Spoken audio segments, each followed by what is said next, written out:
back on. Let's put the rainbow back on. Let's put the rainbow back on. Let's put the rainbow back on. All right. Let's ask a question. Talk about meditation. Meditation. Breath.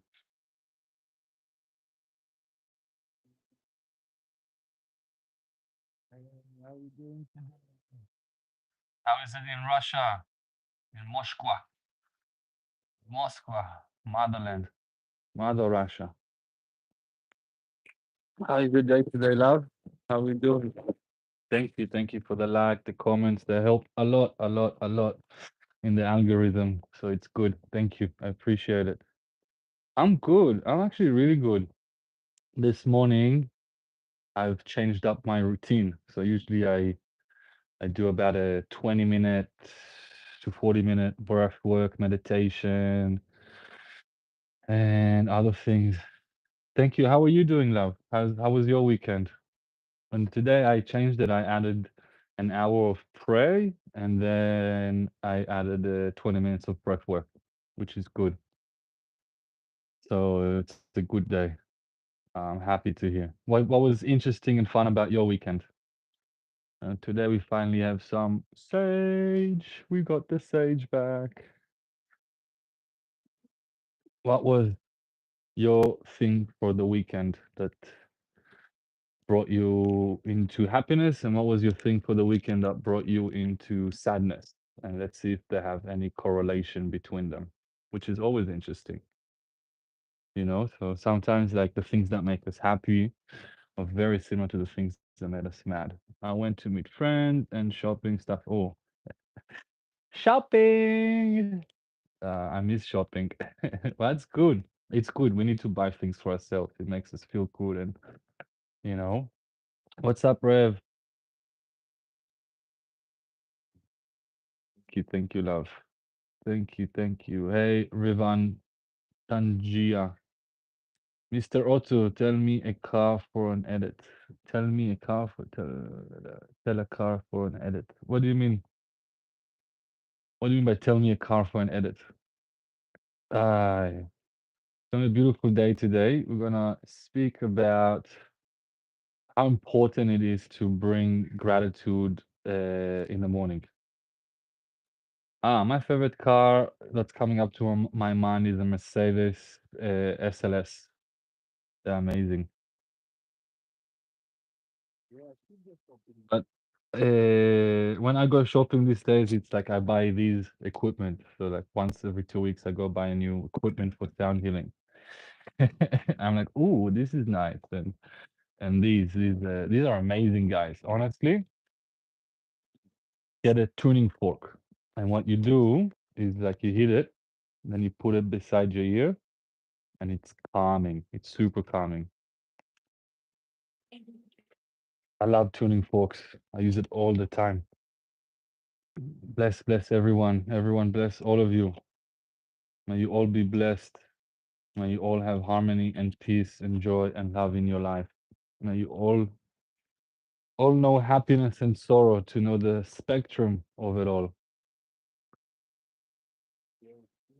It's Brunswick Head's beach. It's my favorite beach to take my dog for a walk. That's my dog. As you can see, caught him with the rainbow. Usually I sit outside, but this weekend was super rainy and cold. What's up, Liam? How we doing today? Kurt Cobain. It's really funny because he died the year I was born, and I play guitar left-handed, but I'm right-handed. I write right-handed. So yeah. What's up, Liam? How we doing today? I'm gonna start the morning bong. This is white sage, so you don't think I'm smoking weed in front of you guys.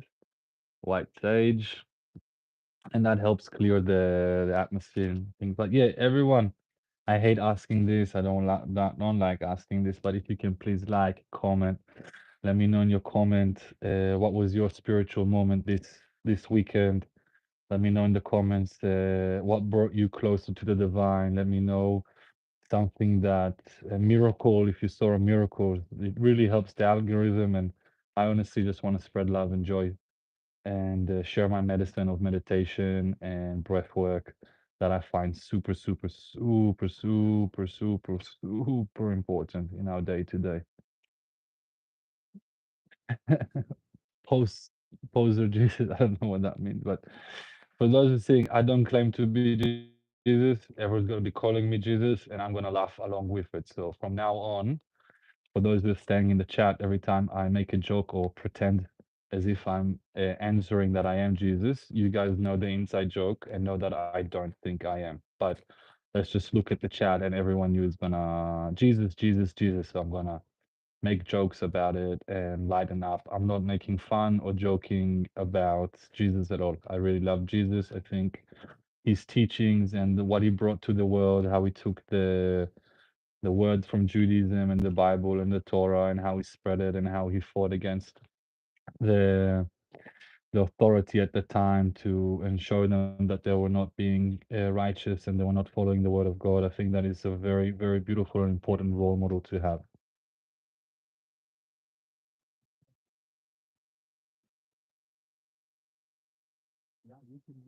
The chat as I laugh about people calling me Jesus. I'm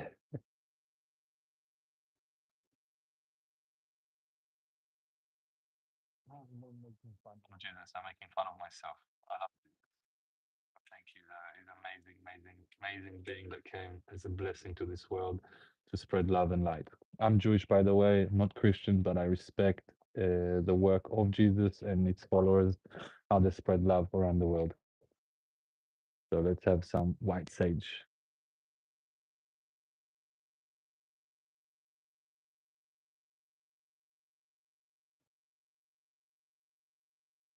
Oh,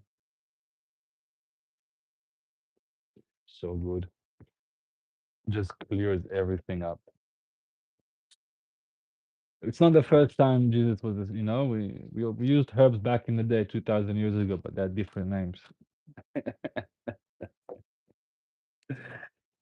Uh, Thank you. Oh, I love this noise. This is an F sharp, and this is to wake up the heart chakra. I really, really advise everyone to buy like these balls and other things, and just to have it around you and use them lightly, just to change your vibrational frequency at times. Ah, yeah, stoner.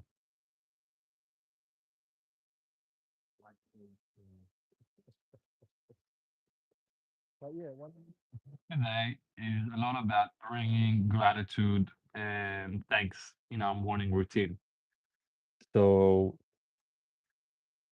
please share with me what you guys do for your morning routine in meditation or breath work or pray, and how you bring in great gratitude and thanks to your morning routine, because it's so important to bring gratitude and thanks as soon as we wake up, because it's not a given that we're going to wake up. Like being alive is not a given. It's something that we should praise and be grateful for as soon as that we realize that we're waking up, that as soon as that we realize that we're in this world, that we have awakened.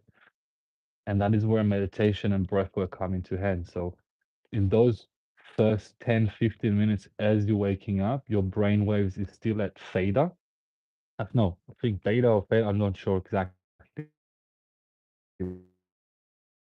but it's a very, very, very miracle brainwave, because in those moments of that you're between sleep and being awake. Hey Kelly, welcome. So good to have you on a Sunday. We're gonna do some breath work and meditation later on, and so happy you're here. I'm just sharing bit of the science and the love of meditation in the morning of gratitude, because I think it's very important. I think it's very important that if you can catch yourself in those moments just before you're waking up, and or as you're realizing that you're awake, that you bring gratitude and thanks into it. I don't do it on Saturday. On Saturdays I don't do life. It's the day of the Jews that we rest. We don't work. We don't do anything. So I I keep that. 1 day a week of rest, and usually my Saturdays are, which I am struggling with. I'm not going to tell you that I'm like, thank you. I got it from my father. But yeah, Saturdays I struggle with because I still have an addiction for smoking. I still have an addiction for using the phone. I still have an addiction for other things. So I'm struggling with it, but I'm getting better as to completely disconnect myself on Saturday, which I also completely recommend to everyone to choose 1 day of the week to just turn off your phone from the night before, turn it completely off. Try not to watch TV, try not to do things, go out in nature, breathe, connect to your family, connect to your intermediate family, try to stay off work, not think about work. And every time work or struggles come in on that day of rest, just bring gratitude straight away. So I'm struggling with it, but I'm getting better and better as it goes. How to remove negative thoughts, brother? By inserting positive thoughts. So if our body, our mind, our brain works in correlation of what I'm doing now, what is the correlation that I'll do later? Like, so it kind of tries to figure out the schedule of the day. Same with the mind and thoughts. Same with. So if you're having a negative thought, what you do is you completely transform it into a happy thought. So for example, uh, give me an example, XDVN. What a negative thought do you have that? Let's show how we transfer it into a positive thought, because it's very, very important. And and that's what we should do all the time, and especially in the morning. Morning, like, brings so much gratitude, so much grace. Like, anxiety is the fear of the future. So when we're anxious, it's because we're thinking about the future and we're worried. It's the fear of the future. So we're worried about the future, future events, future outcomes, which haven't happened. So most of the time, we're worried about things that are not going to happen. And that brings anxiety. And then because we're focused on that anxiety, we're focused on those negative thoughts, it actually helps that negative future outcome to happen. So what I think of anxiety is, let's change it into love with excellence. So someone will die near person. I will be not successful. Okay, so the way you change it, if you, oh, someone's gonna die near me, so it's like, how beautiful that someone is living. All these people are living next to me. How beautiful is this life? How beautiful is this creation? How beautiful is to be alive for every moment that it is. And then I will not be successful. It's like, I am successful. I'm successful at this. I succeeded at that. I succeeded at this. So every time you catch that negative thought that I'm not successful, you bring into your awareness three things that you are successful in. So whatever it is, could be that I'm successful at reading, I'm successful at work, I'm successful with family, I'm successful with my friends, I'm successful with charity, whatever it is that you are successful at. I do recommend to travel a lot. I do, because every time we travel, we enter a new space, we're cleaning, it helps the karma and the energy to recycle faster. Because no matter where we go, we're going to bring ourselves to that place. But then the cycle of karma and where we are and what we are, hello, Shawam, is going to move faster than you have a clearer vision of your cycles and where you are in life, if that makes sense. So I do recommend to travel at least once or twice a year. We are nomadic humans. Humans were always nomadic. We didn't always stay in one place. It's not natural for us. We used to move from town to town, from place to place. We used to be a lot on the move, and now we're very static in one place, in cities, in countries, and so on. And back to XTVN. So, for example, I will not be success. I may not be successful. Successful. So it's like, I am going to be successful because I am a good person, because I am dedicated, because I have consistency in me, because I have discipline. I am successful because I'm beautiful, because I'm talented, because God wants me to be successful. There are gonna be hurdles along the way, and I'm gonna overcome them.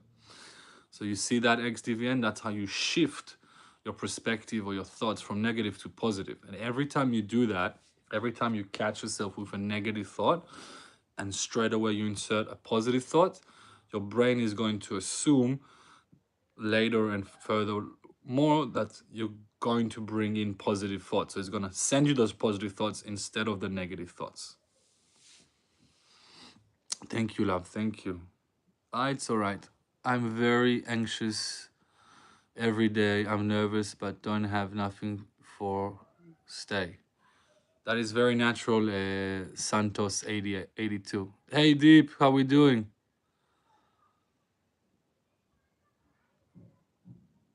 Any meditation, all meditation will help you stop your compulsive behavior, because so every time you enter a compulsive behavior, start a small meditation, Deep, because again, you're training your brain, you're training your body that every time I have a compulsive thing that I'm doing that I'm not in control, I'm taking back control and I'm doing something different. So every time that urge, that energy, that frequency, that vibration of compulsiveness will come up, your brain, once you train it for 2, 3, 4 weeks, 6 months, everyone's different, is going to enter those positive things, those meditations. So if you have a compulsive addiction for something and you switch that addiction to meditation, so every time you have that urge of compulsive, you're going to automatically go into meditation.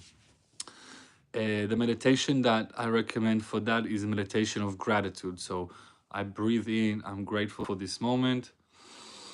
And when you breathe out, thank you for this moment. And you do that 15 times before every time you enter that compulsive behavior. And then you can change that. I'm grateful for this moment and for me controlling my urge. And as you breathe out, thank you for allowing me to control my urge. So you're entering those phrases that give you positive reinforcement for the action you actually want to take. Hey, greetings, CJ. How's school? Oh, you're starting school next week, I think. My meditation method is following the breath for about 5 minutes, just following the breath. And then when I'm in that, after 5 minutes, I enter a specific zone. I call it the meditative zone. And then I open up my chakras, and then I invite different light energies into my being. And then I enter my sacred space, and that conflict that I'm having, that the compulsiveness, I have that conversation with my inner child in that deep meditative state. I take out what I don't want. I write it on a piece of paper in my mind. I throw it into the fire, and then I write what I want to bring in, and I deposit that into my subconscious like a bank. So this is my meditative ritual of how to deal with things. But it takes time to build it there, because it takes time to build discipline. It takes time to build awareness. It takes time to build all that stuff. But don't be afraid. Just start with a small step, 2 minutes of just like, I'm breathing in gratitude for the creation. I'm breathing out that I'm breathing out as I'm saying thank you to the creation. Just as simple as that, just following those things. And also very important is not to get upset if your mind wanders off, because it's going to wander off. That's the art of meditation, is that you pick up when your mind wanders off from that one thing you're focused on, and then you bring it back to it. So your mind is definitely gonna wander off, but the point is, shh, don't tell anyone I'm back, because they'll crucify me. Every time I come back, I end up on the cross. So I have to reincarnate myself. I'm sorry to hear that, Lauren, but you being aware of you living in fear is the most courageous and blissful moment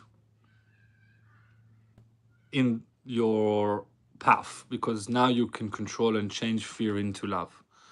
And that's where meditation comes in. That's where breathwork comes in. Yeah, of course, XDN. I'm gonna put it up here. Yeah, guys, please follow me. So it is on Instagram. I'm mostly there. It's a source of light. Light.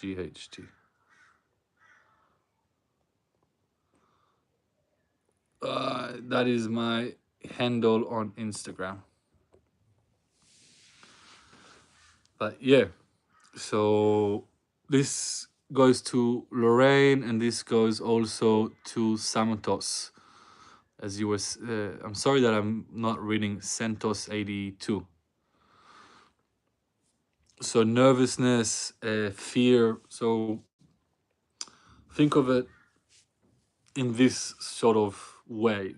I'm going to try to simplify it, but it's a bit more complicated. But in general, we have three states that we sort of in and out all the time. So we got a state of love, which is gratitude, joy, happiness, love, intimacy, laughter, all happy states. That's the state of love. Second state, which is the middle state, which is peace. So we are at peace. It's like we're not like we're just feeling peace, bliss, ecstatic, like we're feeling just this joy in us, but it's not necessarily love, it's just this peace. And the third state is fear. And then we keep jumping between these states throughout the day, but we mainly focus on fear. And the reason that we mainly focus on fear is because fear is a state that is a survival mode state. So we have to be aware of fear because it comes from when we were like monkeys and so on, or just living in the bush. Everything we had to be on alert on fear. So everything that pops up into our awareness, fear is like the first response.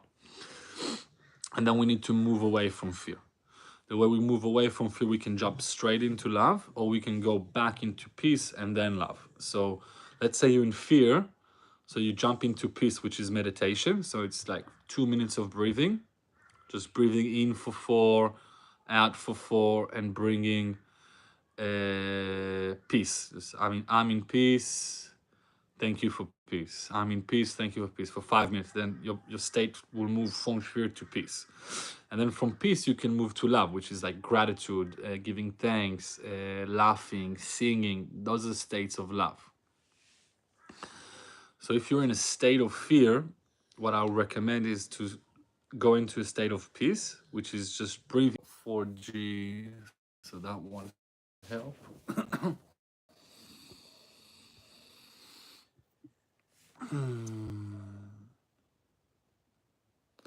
Am I back on, guys?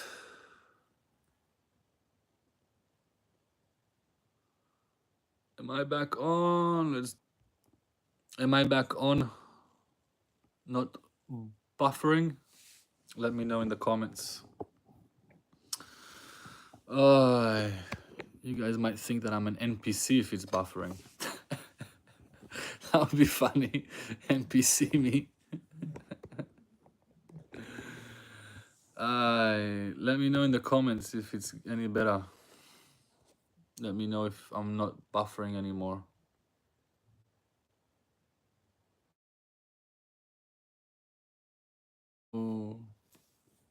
Let me know.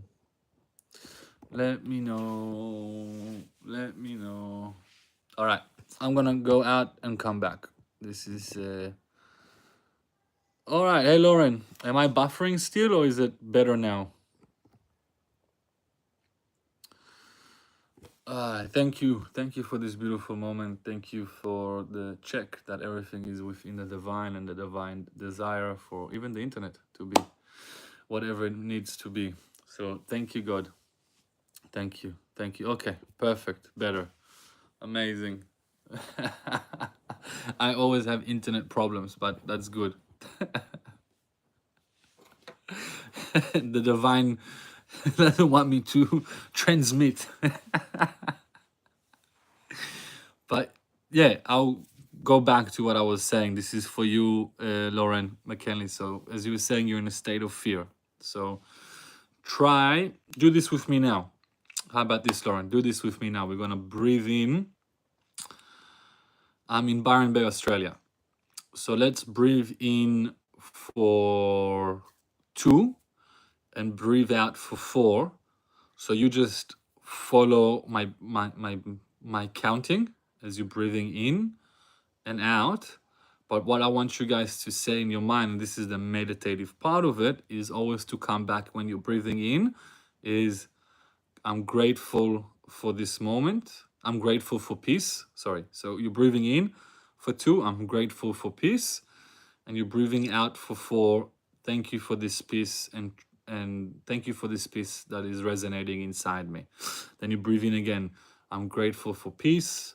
Then you breathe out. Thank you for the peace that's resonating inside of me. Are we ready, Kelly and Lorraine? Everyone, please follow along. I want to show you how to move from a state of fear to a state of peace.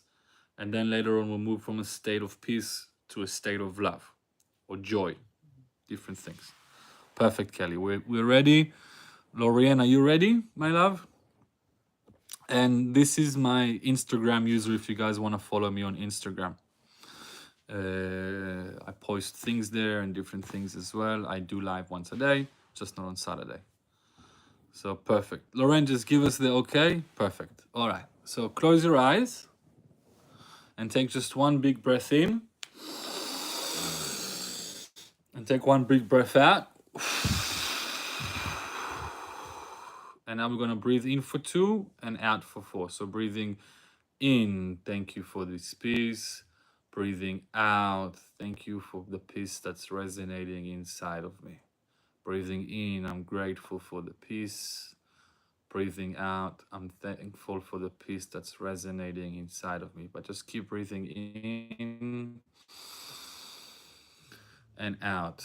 2, 3, 4. But you keep saying those prayers. Breathing in for 2 and out for 2, 3, 4. Breathing in, I'm grateful for the peace. Breathing out, thank you for the peace that's resonating inside me. Breathing in, I'm grateful for this peace.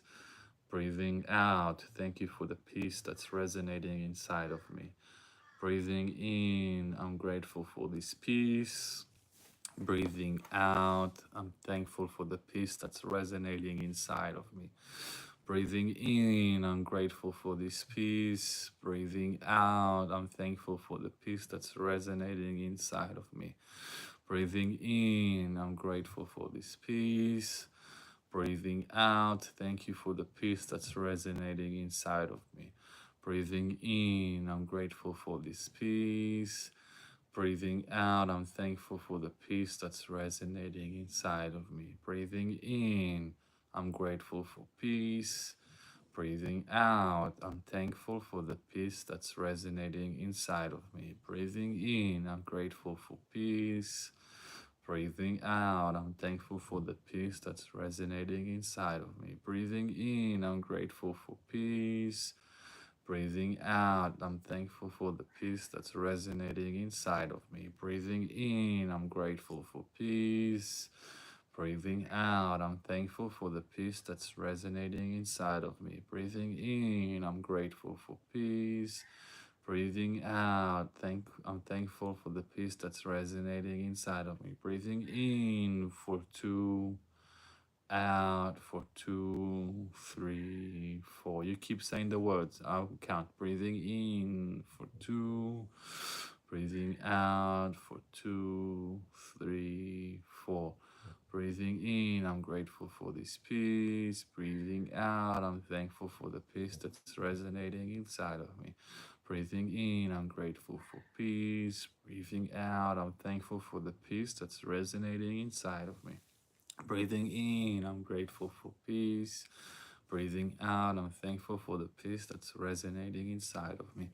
Breathing in, I'm grateful for peace. Breathing out, I'm thankful for the peace that's resonating inside of me.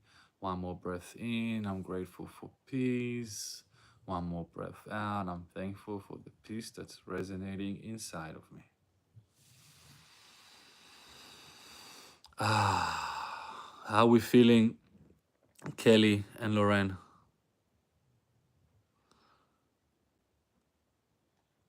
Amen. Amen. Thank you, brother. I wish for you the same. But I don't know how to read Russian, but yes. One more autist. Thank you. I love being autistic. Pope Leo at the Vatican, Italy vs. Pope Peter, Joseph, European Empire. Perfect.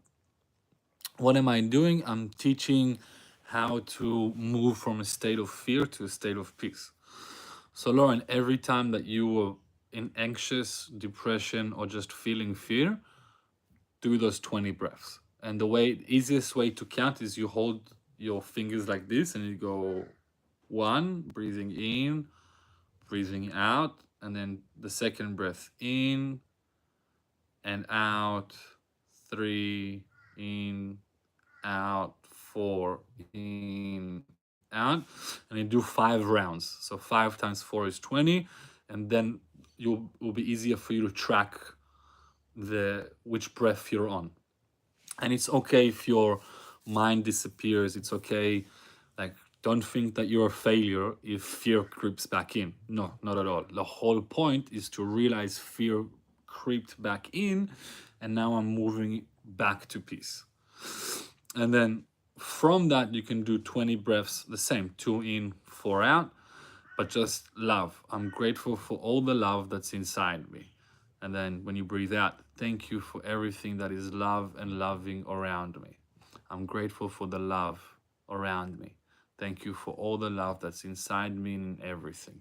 And then you're moving from peace to love, because as soon as you repeat them and your mind repeats them and you repeat them, the thoughts and the stories and the movies that you're going to be projecting in your head are going to be focused on love or peace, because our brain follows our dictation. So we can dictate to our mind what to think about. So when I first started with this whole wellness world and consciousness world and mindfulness and meditation, my mantra, so what I was just giving, those are mantras. So my mantra at the time was everything's okay, everything is fine, everything is perfect, as I was breathing in. So everything's okay, everything's fine, everything's perfect. Breathing out, everything's okay, everything is fine, everything is perfect. And then breathing in, everything is okay, everything's fine, everything's perfect.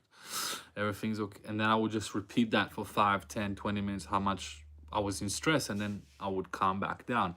And then I would see them work out. Because most of the time we're just anxious about things that haven't happened and most likely won't happen.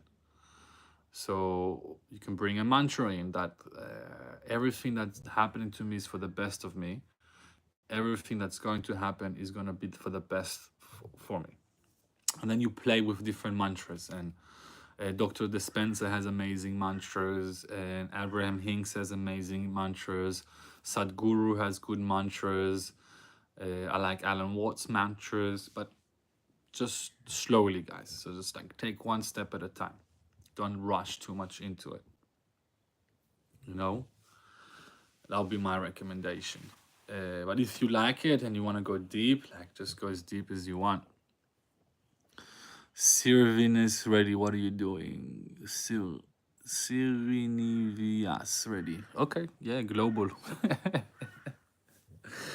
Globalization of the globe. But yeah. And for me, this is like, and really important in the morning. Lorraine and Kelly, as soon as you realize that you've just awakened, is to bring gratitude into that moment. So thank you for allowing me to wake up, and thank you for my soul returning to this body. Thank you for this beautiful day I'm about to experience, full of miracles and love.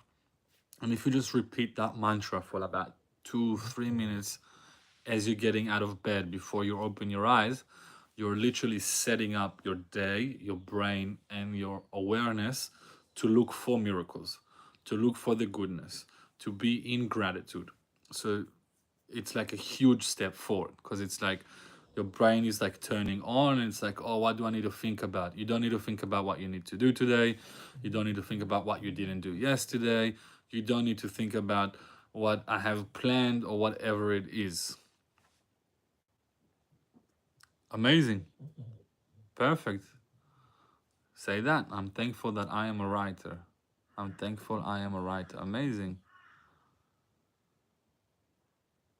Yeah.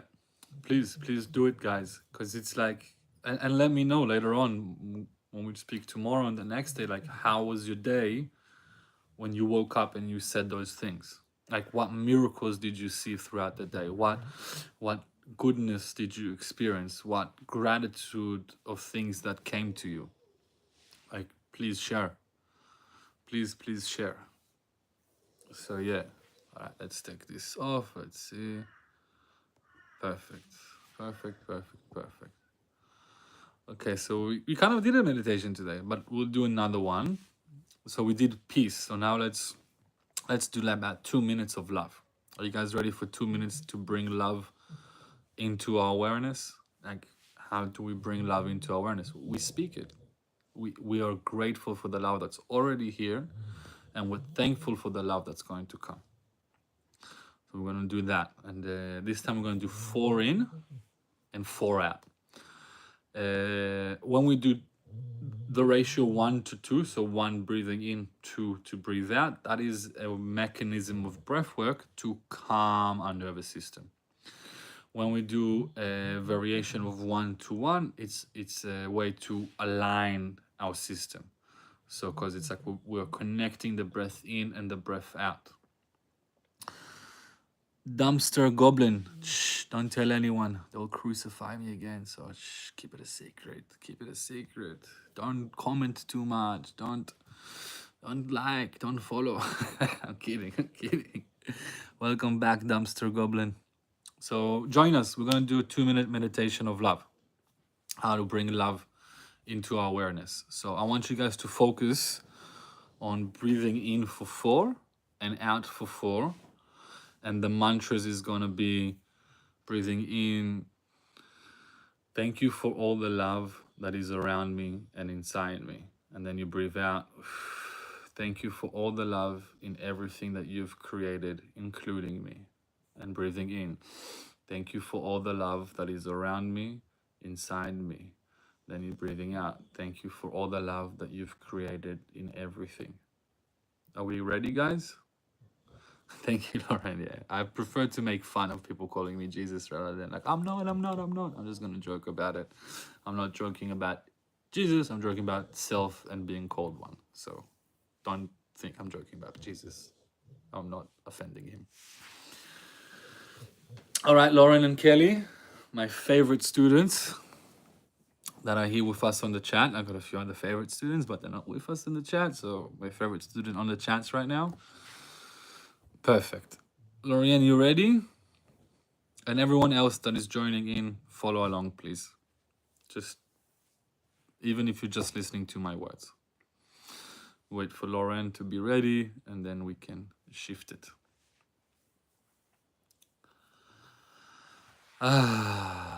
Perfect. All right, let's close our eyes. And always before you start a meditative state or a drill, just take a big breath in, like the biggest you can. And then the biggest breath out.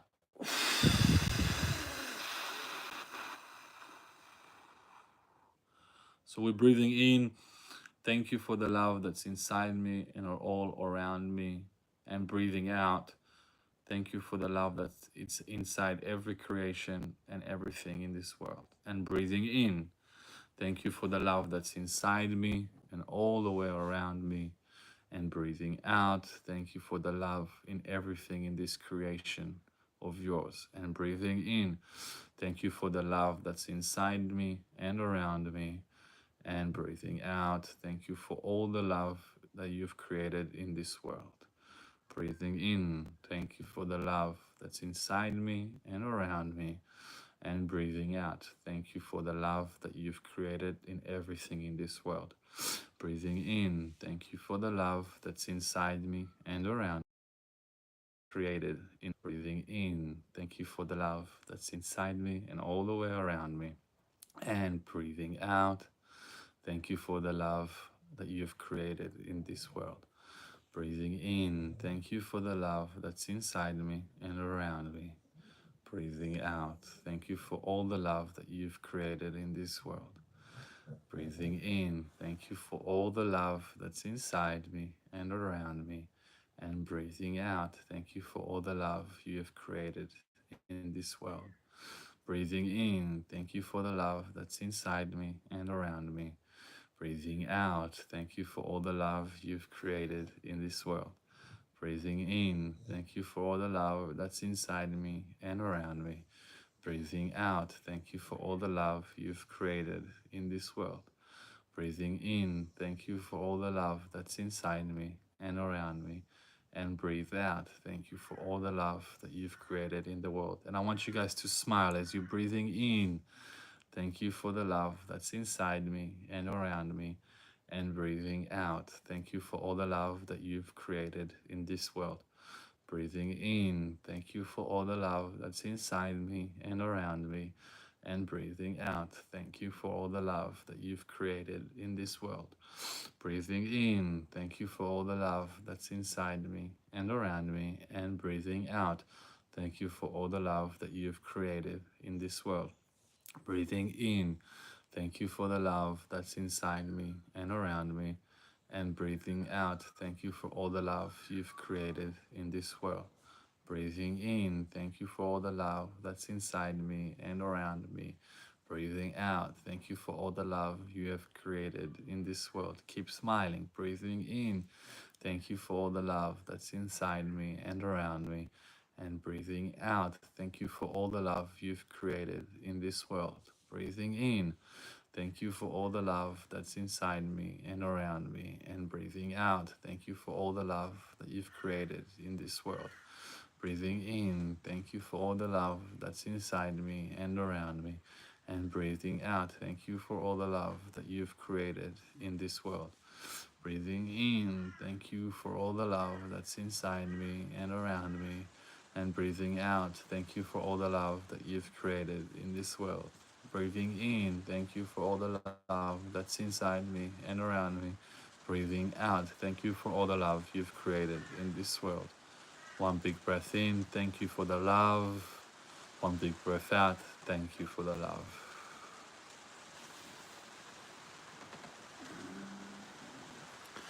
Hello, Isel Phoenix. Don't tell anyone. Shh, don't tell I'm back. Don't tell them. Don't tell them. They'll come after me. Don't tell them I'm back. I'm just here to spread love. Tatze. Did you like it? How are you feeling now, Lauren? Are you feeling more happy? Are you feeling more love in your life? Are you feeling less fear? How are you feeling, Kelly? Rain has started around me, so this might jump in and out. I'll be buffering, and if it does so, I'll just end the transmission of today, but I'll be back tomorrow. So if you like this stuff, if you like to talk about spirituality, religious, and all of this stuff, please follow, subscribe, put the notification on.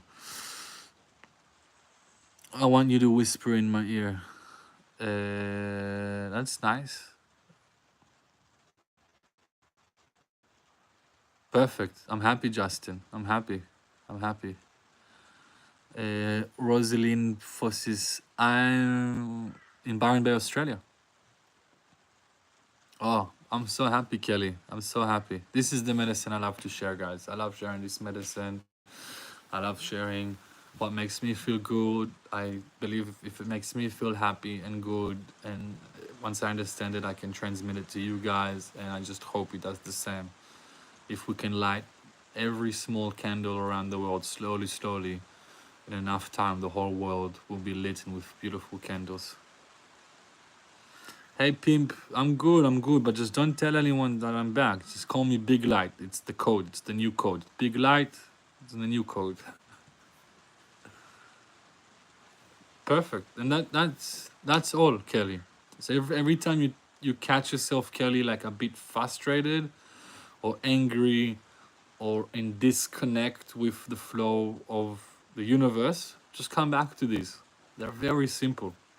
Or you can, instead of your mantras or my mantras, you can add pray, like whatever it pray for you is, or whatever praise you like and make you feel good, you can add them, but just as long as you're focusing on breathing in and breathing out as you're saying them, it just adds that extra step of entering your subconscious.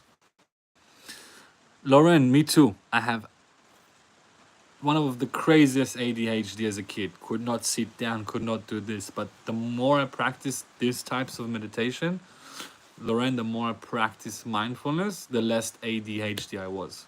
And the more coherent I could be with people, the more present I was with people. Because ADHD just means that you have a really, really fast brain and your thoughts are really, really quick. So you tend to jump from thought to thought really, really quick. Art of meditation is just to slow down jumping. So every time you jump, you come back. You jump, you come back. You jump, you come back. And then your mind and your brain realizes that it needs to slow down, and he gets rewarded by slowing down. Perfect, Kelly. So add the prayers. So also when you pray, practice the breath. So when you're reading the prayer or when you're reciting the prayer, focus on the breath. So this morning, I'm sorry to hear about your trauma, Lorraine, but that trauma is a lesson. And if you can see and visualize that trauma, that experience, and change it into a positive. So it says, instead of saying why this happened to me, say, I'm grateful that this happened to me, so now I can learn and help others from this experience. I'll repeat it. I'm not sure if you heard me correct. So it's to everyone out there, we all have trauma. I have trauma, you have trauma, we all have different trauma on a different scale. So we all have trauma. But instead of being a victim of our trauma, we need to be the winner of our trauma. So instead of saying, why did this happen to me? You say, thank you for this happening to me so I can learn from this experience and help others along the way. Did you receive that, Lorraine? So every time you think about your trauma, every time your trauma comes back on, you say, instead of why this, right, the fear or this is, why did this happen to me? So instead of saying that, you say, thank you for this happening to me so I now can learn and help others from my experience. I can be a help to others. I can be a service to others from this experience. There you go. You have more things to become grateful. So thank you for this trauma. That because of it, I found my purpose to be a writer and share my wisdom. So not why this happened to me. So thank you for this experience, whatever that experience was, that have made me stronger, that I can write about and share and help others with this experience. All the angry things my dad said to me, just sad he never accepted Jesus, he committed suicide. I'm sorry to hear that, Kelly, that your dad took his life. And I'm sorry that he was harsh to you, but that made you such a strong woman that you can be such of help to others. So in that way, we're grateful for the negative, for the harsh experience, for the hard experience that brought us to be the persons we are today. What if you're stinky? Then shower. Use soap, Antonius Sovereda. Jump in the ocean. Jump in a river. Hey, Amy, Rosie, how we doing today? Happy Sunday. How's your Sunday today? We're just sharing some meditation and stuff. I'm sorry to hear that, Lauren. My uncle killed himself as well, so I know the weight. And my mom says that I'm like him, or I remind her of him sometimes. And I've had so many suicidal thoughts in my head. Like, I remember them vividly, like from driving, from breakups, from family, and like from stress, from just giving up, you know. But then I bring gratitude and love and awareness and remind myself that that's not going to solve anything. And it's we don't quit, we keep going, you know. The swindler of Nazareth. Am I swindling people? I don't think so. I'm not selling any courses or asking for donation. Ah, you're still stuck in Saturday. Lul. I'm in Sunday. I'm in Australia, so we're already on Sunday. This is Sunday, 1 p.m. afternoon for me, guys. So yeah. But it is amazing. It is amazing how our world shifts as we shift our perspective. It is amazing how we see miracles when we say that we see miracles. If I told you every time you're gonna see a red car today or red shoes is a sign of a miracle, you're gonna you're gonna you're gonna look for red cars and red shoes. Thank you, thank you, thank you, Amy. So it's the same with this. So you say to yourself, every time I'm anxious, I'm gonna see a miracle. It's like you put that in your head that anxious brings miracles. So and then miracles brings joys, but we want to get away from anxious. So you can say every time I feel anxious, I'm gonna feel better afterwards. I'm gonna be grateful for it and transmit it and transform it. Of course, Lauren, I'm here. Except on Saturdays, I'm here every day, usually around this time, about an hour, sometimes 2 hours, just to share different meditations, different breath works, different things that I'm going through, sharing it with the collective, building an audience, I guess that's what it's called this day. But I just want to use this platform to share wellness and good and love. And those who come with fear and anger and hate into this chat, people know who's been here for a while that I only send them love. Hey, I don't know how to read Arabic, so sorry, but hey there. So yeah, there's no point of hate or fear or anger. Like the only point of that is to show us the other side of love, joy, and gratitude. So I use those moments of hate, fear, and anger to shift my consciousness, my awareness into love, gratitude, and joy. And definitely has helped me. Definitely has helped me. And always being grateful for the divine, knowing that anything that happened to us in the past was precisely how it was meant to happen because it already happened. We made the choices, we made the things, we did this, and it happened. So there was a lesson there that it happened for us to become better from it. Good morning, new today. Where are you from? I'm in Byron Bay, Australia. Born in Israel, but grew up in Australia.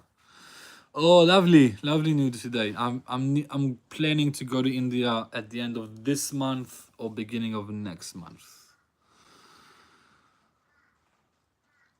No, we're not. Oh, we're living in the present, but we keep being distracted, reliving the past or thinking about what the future will be that we don't know. We can't predict the future. We can hope, we can think, we can that, but we can't predict. But we only have the now.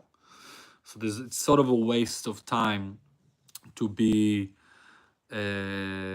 clogged up with the past or the future, and because we're missing the present moment.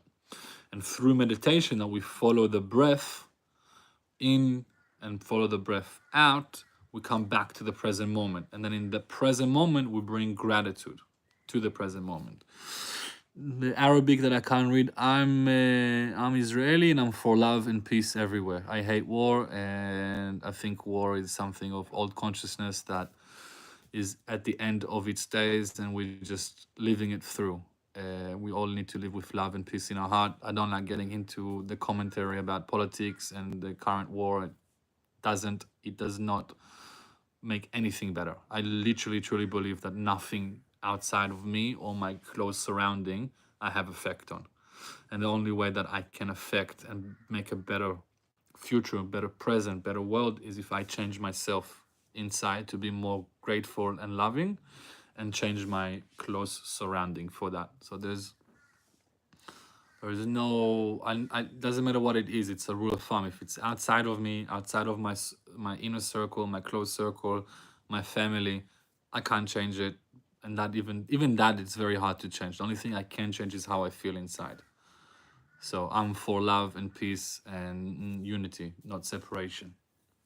And I think we're being played into separation and hate right now over social media and news stream. Please come to India. India food is very tasty. India is a very beautiful country. I know. I love Indian food and I love the Indian country. I know. I know. I really want to go there. Yeah, Amy Ross. We just focus on the present. Thank you, Cody. Don't tell anyone. He left again. Did I leave again? Am I allowed to profit? Am I allowed to make money? Yeah. Why not? But I'll give you guys a secret with money. And this is one of the Jewish secret of money. If you want to keep making a lot of money, this is the Jewish secret. This is the Jewish. Liam Gone Global. Am I for profit? Yeah, I do circles and stuff that I ask donation for. But I'll give you the secret for money. So this is the Jewish secret for money. And it might seem absurd to you guys, but this actually has scientific backing. And donate to charity, local charity, 20% of every dollar that comes into you before taxes. I promise you, the next day, the week later, you will make 1.6 or 2 times the amount you donated, if not more. I promise you, this is scientifically proven. Forget about Judaism and all of that. It's scientifically proven that went to all the people who donate and all the people who are very rich in the world and so on and so on and so on. And they found out for every dollar that they donated, they made $1.60 back. Scientific, proven. Google it, do whatever it is. In Judaism, we are supposed to donate to charity between minimum 10% and no more than 20%. So if you made $1 today, or $10 or $100, take $20 out of it and go give it to charity. Give it to children, give it to a homeless, give it to whatever charity you like, for nature, for this, for that, and go see. And let me know in about a week or 2 weeks' time if you get a new contract, or if you made a bigger sale, or if suddenly some money came to you from wherever it is. This is the rule of profit. It's funny, it's ridiculous, but it's so true. I'm sorry to hear that, Lorraine, but if you left twice, there's something to learn there, of leaving and coming back and leaving and seeing why. But don't take it personal, Lauren. It's not because of you. He didn't live because of you or anything like that. It's him going through his things, for his life, for his struggles, trying. Hey, Ed. I was studying and I saw you. This is a good excuse to skip class. Amazing. You might learn more things here than in class. What are you studying, Oh? What are you studying, Oh? Hey, Ed and Harley Lyons. Jesus loves you all. 100%. Jesus loves you all. Jesus came to spread the consciousness of Christ, which is consciousness of love. Basically, he kept saying it over and over and over and over again. Believe in one God, one true God, one divine God. Love your neighbor as you love yourself, and don't do to others what you don't want to be done to you. Take those 3 commands, live your life by these commands, and I promise you, you'll have way more happiness in your life, way more miracles in your life, way more gratitude in your life. Hey Carl, how you doing today, brother? How are we doing today? All right, let's add more white sage to my spiritual bong so you guys see it's sage, it's not weed. Some people call me the stone of Christ as I smoke the white sage into my lungs. I'm good, girl. I'm good. I'm feeling good. I changed my morning pray routine. I've added on. I felt like I'm ready to add on the full hour. Oh, math is amazing. I love math. Yeah, it's the spiritual one. Kelly knows it. Lauren, is it hot there? Right now it's cold. Right now it's winter here. That's why I want to escape. Hello, Hira. Let us know your spiritual moment of the day. Everyone that just joined, please give me your spiritual moment of the day. Miracle, blessings, or the opposite. Give it to me. Good morning, Sabiani, das comedian. Welcome back. I'm from Australia. I live in Australia. Grew up in Australia. Born in Israel, though. So half Australian, half Israeli. But yeah, witchcraft. Definitely witchcraft. Oh, math is amazing. Can you so think about the world. It's mathematical, right? The world is mathematical. It lives on an algorithm of math. That's why the Hebrew words are all connected to math and equations and so on. And I believe that this world was created with that it can't be 100% perfect, leaving that 0.2% of imperfection for everything that we believe that cannot happen to happen. So there's inside our Israeli Jew, but I love Jesus. I promote Jesus. If you're Christian, join Jesus. I think the law has to. I think our world has to follow mathematic laws. Like it's all built on mathematics. The equations, the gas, the ratio, the statistic even it can't be 100%. So everything could happen statistically. Thank you, Dr. Drexy. Don't tell anyone. People think and then come and then you see the Romans and the Jews behind me stoning me. We don't need that. No, this is Brunswick Head, Australia. Right now I'm in Australia. I haven't been back to Israel for like 4 years. I have to go back there soon because my brother's getting married. And let's see how it is. It's just very, very hard, dark energy around that area right now. So let's see how it folds me. Yeah, 100% God put it perfectly in order. Like, if the world wasn't on the tilt that it was, with gravity being the gravity that it is, with the ratio of oxygen to carbon and all of this stuff, nothing would exist. Like, there's way too many miracles or coincidences that happening simultaneously for us to live and have this creation, for it not to be created by a creator. Christians get treated good in Israel? Yeah, 100%. We love Christians. Everyone gets treated good in Israel. Again, everywhere in the world, you're going to have bad actors. Like, even here in Australia, most people get treated well, but for whatever reason, right now, Jews are not getting treated well. Or foreigners won't get treated well sometimes by angry Aboriginals. Doesn't mean all of Australia doesn't treat each other well. Israel, the same thing. Most loving, welcoming people. All of the Middle East, most loving and welcoming people. They'll invite you over to your house. They'll introduce you to the family. They will feed you. They will bathe you. They will let you sleep. All of the Middle East, not just Israel. Everywhere in the Middle East. Amazing people. But we have, like everywhere else in the world, constraints of religious, of political, of fear-mongering, of media, all of these things that separate us all the time. You can say I come from a big family. We are 4 boys and 1 girl, so 5 children. And 2 parents. Parents are still together. So you can say it's a big family. Thank you, Hakim. Thank you, yeah. But, man, it's like...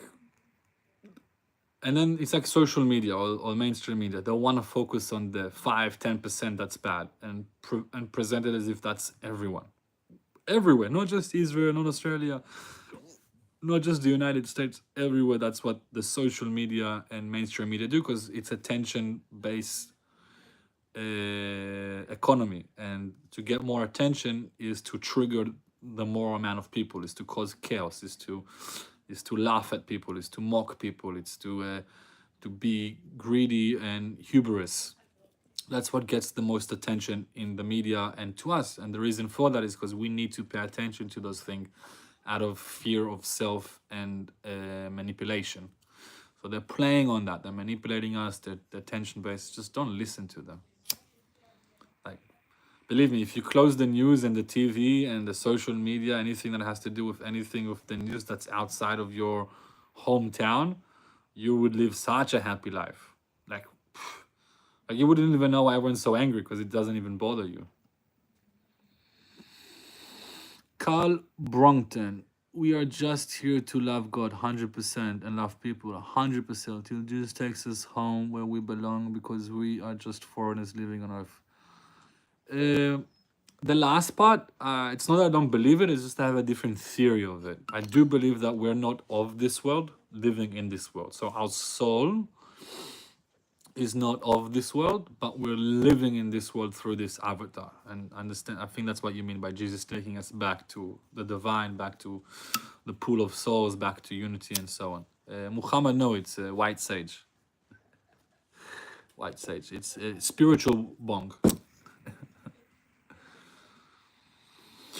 But I do believe in a way that we're already in heaven, meaning that if we decide collectively to live, to have heaven, Messiah, Jesus, consciousness, that loving everyone, no wars, no hate, helping everyone, being a shoulder, no judgment, all of these things that they say will happen when the Messiah comes back, or Messiah comes, whatever it is that you believe. If we live as if he's here, or the Messiah, or the consciousness of that thing is already here, if we live as if that is true, if we already practice that, we will experience heaven here on earth. That's my belief.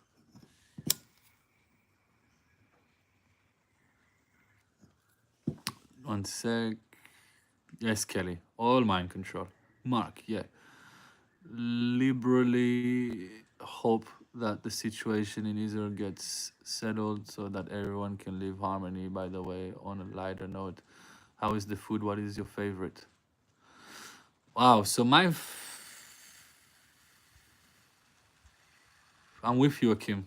I'm with you. My favorite food in Israel, wow, it really depends, because you got like the traditional like Middle Eastern food, which is like hummus, falafel, meat on the grill, different rice, different, you know.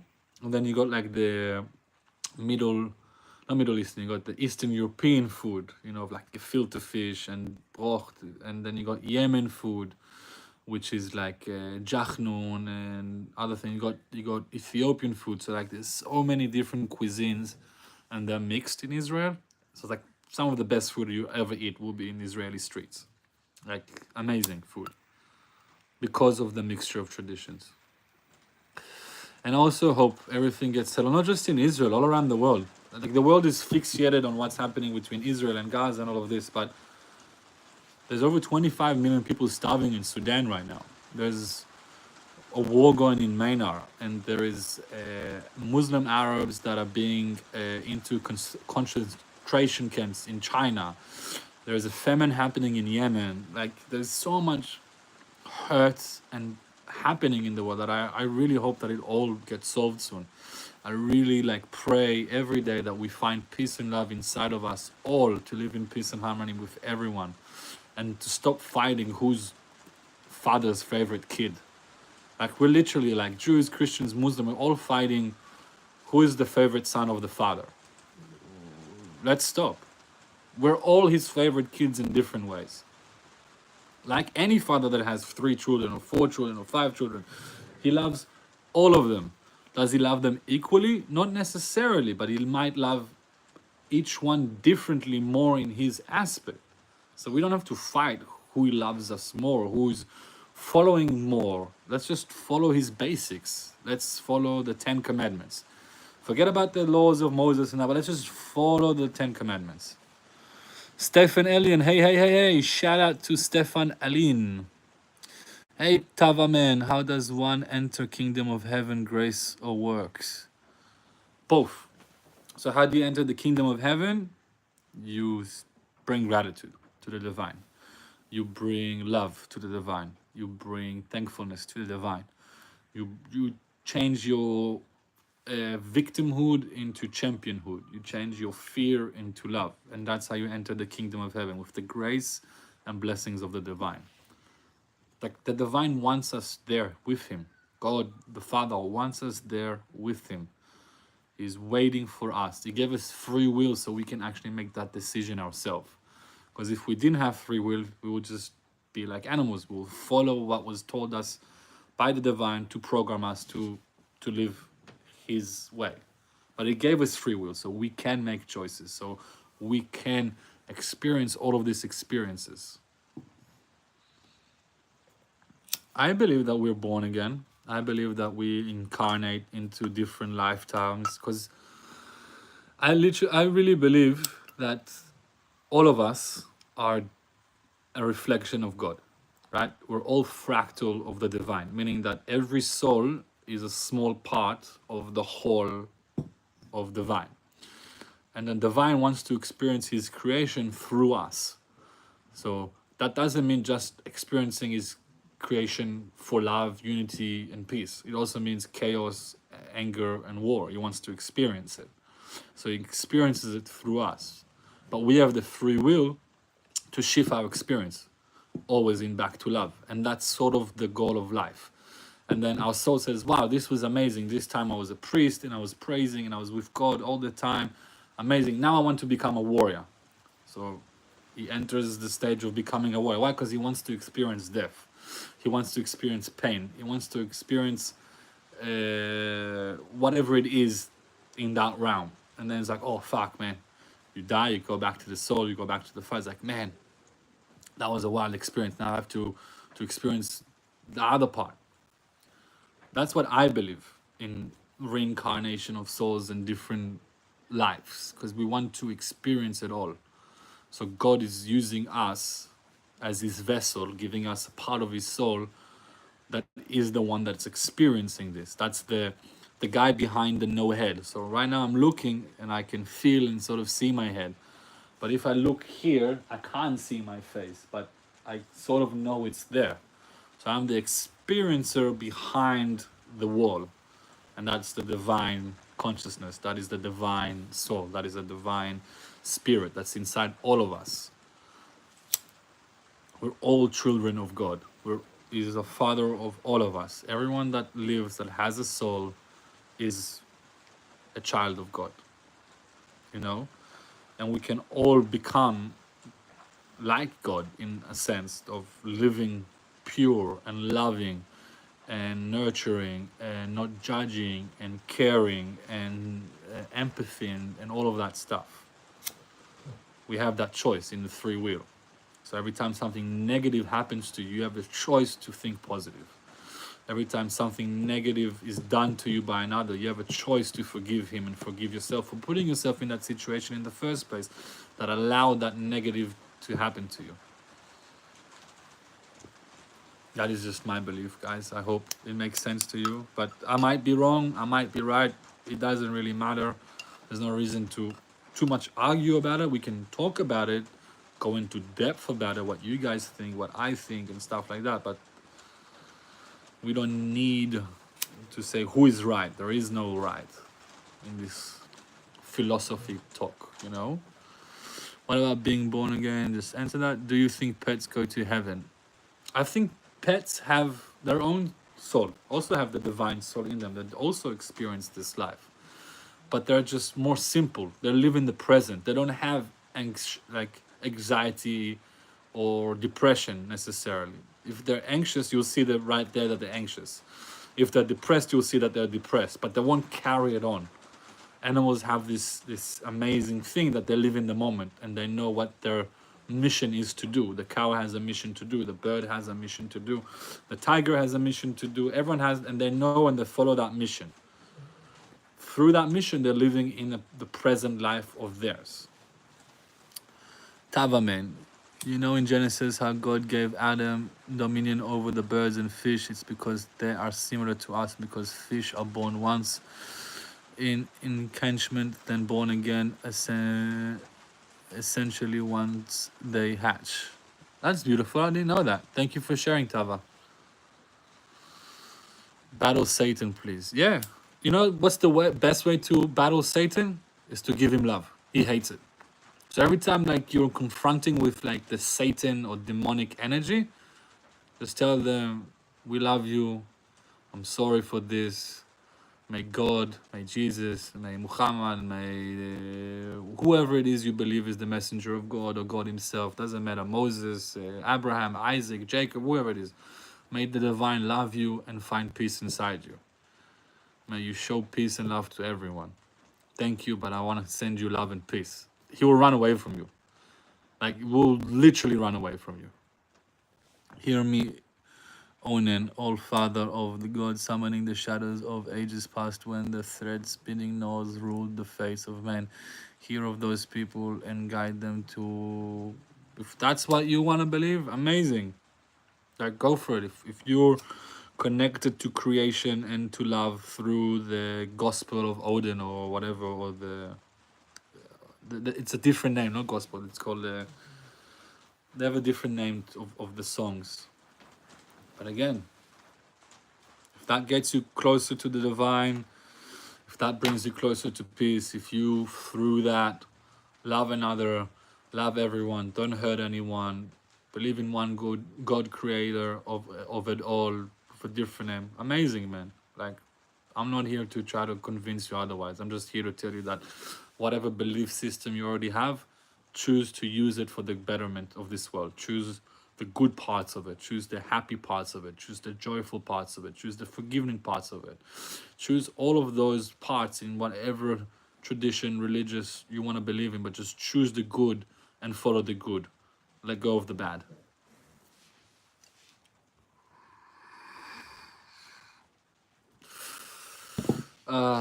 This is an official live stream. Thank you for joining us. No, this is not an LGBTQ live stream, and this is not necessarily a safe space. Yeah, I don't believe in safe spaces. Say what you think. Say what you feel. If someone wants to get, you have to understand. If someone is offended, he chose to be offended. You cannot offend anyone without them choosing to be offended. Being offended is a choice. So if someone says, I'm offended, they chose to be offended. I didn't choose to offend you. I'm just telling you the truth, telling you what I feel. If you choose that's offensive, that's on you, that's not on me. Now let's understand why you see it as offensive. Let's bring love, let's bring gratitude, let's bring awareness into that. But always remember that if someone is offended by you, they chose to be offended. It wasn't because you offended them. Like, being offended is a choice. It's like being the victim is a choice. What if you see a ghost of a dead relative? Ask them a question. Why are you here? What message do you want to send me or to give me? And then say El Maleh Rachamim and send him back to the soul realm.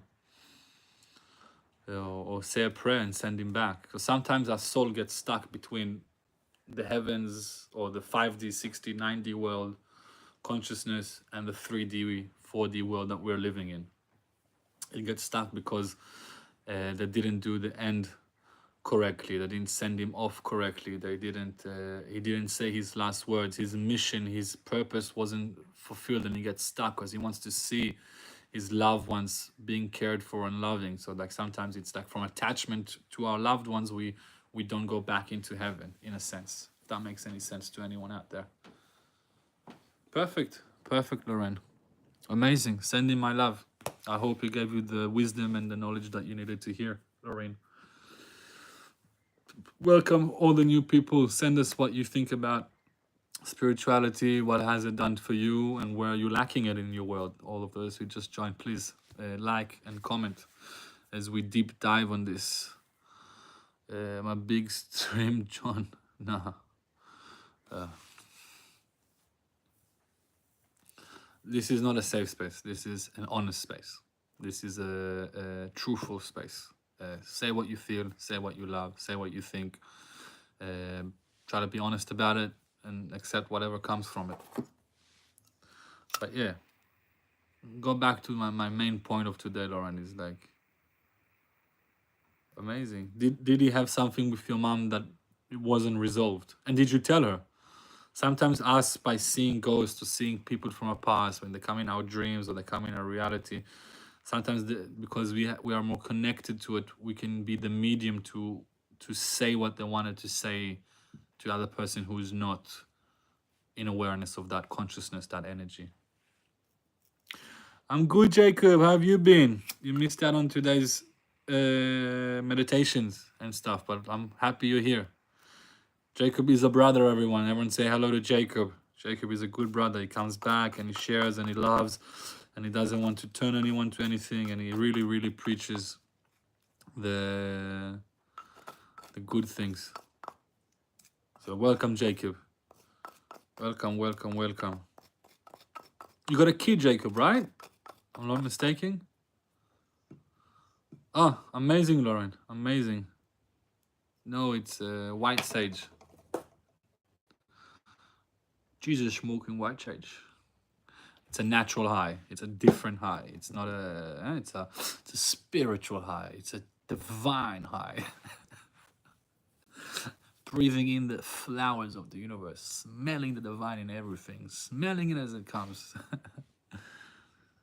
Perfect, Jacob. Perfect.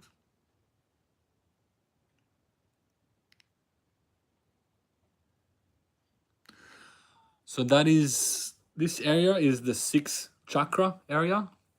So here, the eyes. It could be that it's blocked in a sense. So my recommendation is, the mantra to say when you feel those things is, I'm allowing myself to see what I need to be seen. I'm allowing myself to see what needs to be seen. And then think of a purple color, kind of like the purple around the J or in the chat, because this is associated with a violet purple color. So when you meditate and breathe into this area, just imagine the vibration and the meditation just opening up and getting bigger and bigger and bigger. Maybe some visuals that you need to receive that there's some energetic blockage sometimes that we have. And look for a tuning fork that is associated. I think this is A, the tone A, no, I think A or B. I'm not sure. I think this is A. I have to look on the chakras, but you get like a tuning fork like this, and you go, and you put it here. As you meditate, and then that vibration will open it up. Yes, Jacob's got a 3-year-old son. He's an amazing father. He's a single dad, loving from Texas, right? You're from West or East Texas? I didn't quite remember.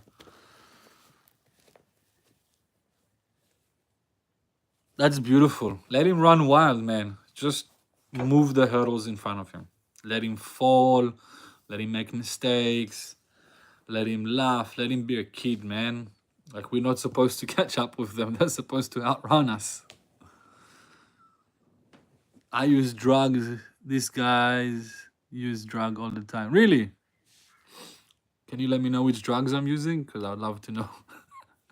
White sage. White sage is under the subpoena code of the US 3 drug. I don't know what it's called. Coffee. Coffee is the world's drugs. East Texas. Full of lakes and pine trees. Amazing. I'll come visit you in about a year, brother. When I come to the United States in a year time for the World Cup and Burning Man. I promise I'll come visit you and your kid, Jacob. At least for one day. You've been such a good friend and follower. And the Russian guy or girl, what's that picture? I think that's the Russian guy or girl. Please share with me the drugs I'm using. I would love them. I'm not against drugs. I actually really like drugs. Why do you worship an evil God? I don't know. Why do you think God is evil? I worship God. I worship the divine God, the creator of all of this creation. He has different names and different attributes, but that's who I worship. I worship the creator that created all of this, that is part of all of us. So, big love, brother. If you want to see God as evil, then let's just change something inside of you. No, he didn't create evil, therefore he's evil. He created polarity, my friend. Cheesy cheese. So if he created good, in order to know what's good, you need to know evil. Otherwise, how would you know that that's good if you don't have the perspective of the opposite side of it? So that's part of creation. So for every one, there's a negative one. For every image, there's a negative image. That's just how the world is created in order for us to experience the spectrum. So how can you know what's sweet if you never tasted bitter? How can you know what is love if you never experienced hate? Now it's the same energy, but it's a different perspective upon the energy. The energy isn't evil. The energy isn't good. The energy is just the energy. The frequency is just the frequency. The energy is just the energy. The vibrations are just vibrations. Our perspective on the vibrations and frequencies and energies that creates the experience of it. The Bible states that God created evil, so therefore he is evil. No, that is not true. Just because you create something doesn't mean you are it. Does he have evil inside him? Of course, there has to be a perspective. But he's almighty, he's all good, he's all loving. Again, I don't see that he committed evil acts. So if you want to believe he created, no, he didn't commit evil acts, not at all. Even when he destroyed everything, and he still did the good thing and allowed Noah to recreate this earth with us there. So it's like when a father is being judgmental and takes away your toy, doesn't make him evil. He's just being the father and sees what you need and takes away what is not good for you. So no, he gave us free will to choose between evil and good. We are inherently evil in our soul, in a sense. We have the evil or fear. Instead of evil, just use a state of fear. The Bible says God is love, cheesy chess. Yeah, God is love. But it's all right. Some people want to come and we're going to send you love, cheesy chess. We're not going to mock you. We're not going to talk you down. No one in the chat talk not nicely to cheesy chess. Just send him love, send him good vibes, and just be deep in our truth of love. That's all. Mubarak Admenikititafil says, he is Allah, who is one Allah, the eternal refuge. He neither begets nor he begotten, and there is no like unto him. Basically, just God is one, everything is God, there is none like him or anything like him. This is true. God creates natural evils, diseases, famines, etc., but he doesn't create moral evil. It is impossible. Even natural evils, I wouldn't call them evil. Disease, famines, etc., that is mostly our creation. If you live in the state of love and gratitude, you don't see disasters as negative. You don't see diseases as negative. Most likely, you won't even have a disease because you're in with one. You accept your journey, that it is the journey that you're here to experience with good and grace and miracles. So it's not evil, it's just what we chose to experience. Doesn't make it evil. We chose to experience the whole spectrum of experience, not just one part of it. And that way that we experience the darkness, we can enjoy the light. But with no light, you don't know what's dark, and with no dark, you don't know what's light. With no white, there's no black, and with no black, there's no white. The polarity has to exist within the world. What's life lessons that made you? What's a life lesson? I look familiar. Thank you, the cool guy. That is true. God created nature. No, Cesar, that you. What is a life lesson that made a huge impact on your life? A car crash. Car crash made a huge impact on my life when I was 19. Me being able to finish university make a big impact on my life, showing myself that I can overcome my adversity of dyslexia, ADHD, dysgraphia. Big impact on my life. Seeing my dad sick and ill and taking the role of looking after the family made a big impact on my life. Looking after my autistic brother for 6 years, being his carer, made a big impact on my life. Green, is it a sin to look and think they are Jesus? I mean, you go to bed thinking you're Jeebus. No, I don't. I don't think I am. I don't go to bed thinking I am. But don't tell anyone I'm back, though, right? Still, green hippie. Don't tell them I'm back. They was crucifying me. Last time on the road to Damascus, I gave everyone acid, and then they sell God and this and fish, blah, blah, blah, and then they send me back on a donkey, you know? No, man. I don't think for 1 second I'm Yeshua. I'm just a source of light. That's just true. I'm just another source of light, trying to share light within this world after going through darkness myself and experiencing darkness still in my life. I like to share the light. My name is Ma'or, which means source of light. God has no son, and you use that word as if the heavens and the earth were splitting apart because God is pure above all. He is one. 100% God is one. Serious he commends moral evils. Look at all the Abrahamic books. They all have stories of God commending evil acts and committing them himself. No, that's not true, man. Very not true. The books of Abraham and the experience of Abraham that we read is not acts of evil. It just shows us how we mitigate, how we wrestle with God, how we follow God, how we have a conversation with the divine. It's a beautiful story of how we need to leave our parents' tent and go on an adventure and trust in the divine that this adventure, even though it's scary and fearful, it's going to bear fruits because it's what's best for us. We have to follow the voice inside our heart, which is the creator. Those stories in Abraham shows us the evil men do and how God doesn't want that evil to exist, but he understands that that evil needs to exist because he gave us free will.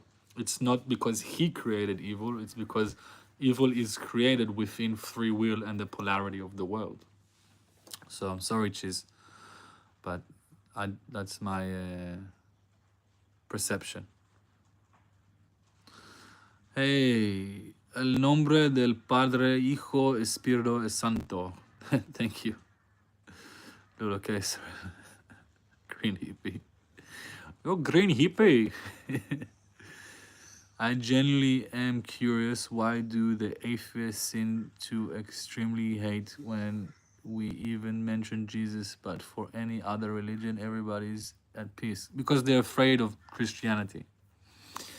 So think about it. Atheists have, it's like a kid rebelling against his parents, against his tradition. And he's in a stage that no matter what the parents or his tradition or family says, he will do the opposite. But if a foreigner will say something different, he will accept it. So atheism is like, we don't believe in Christ, we don't believe in God, we don't believe in the creation, we believe in a big bang that created everything. Okay, that's a miracle of itself.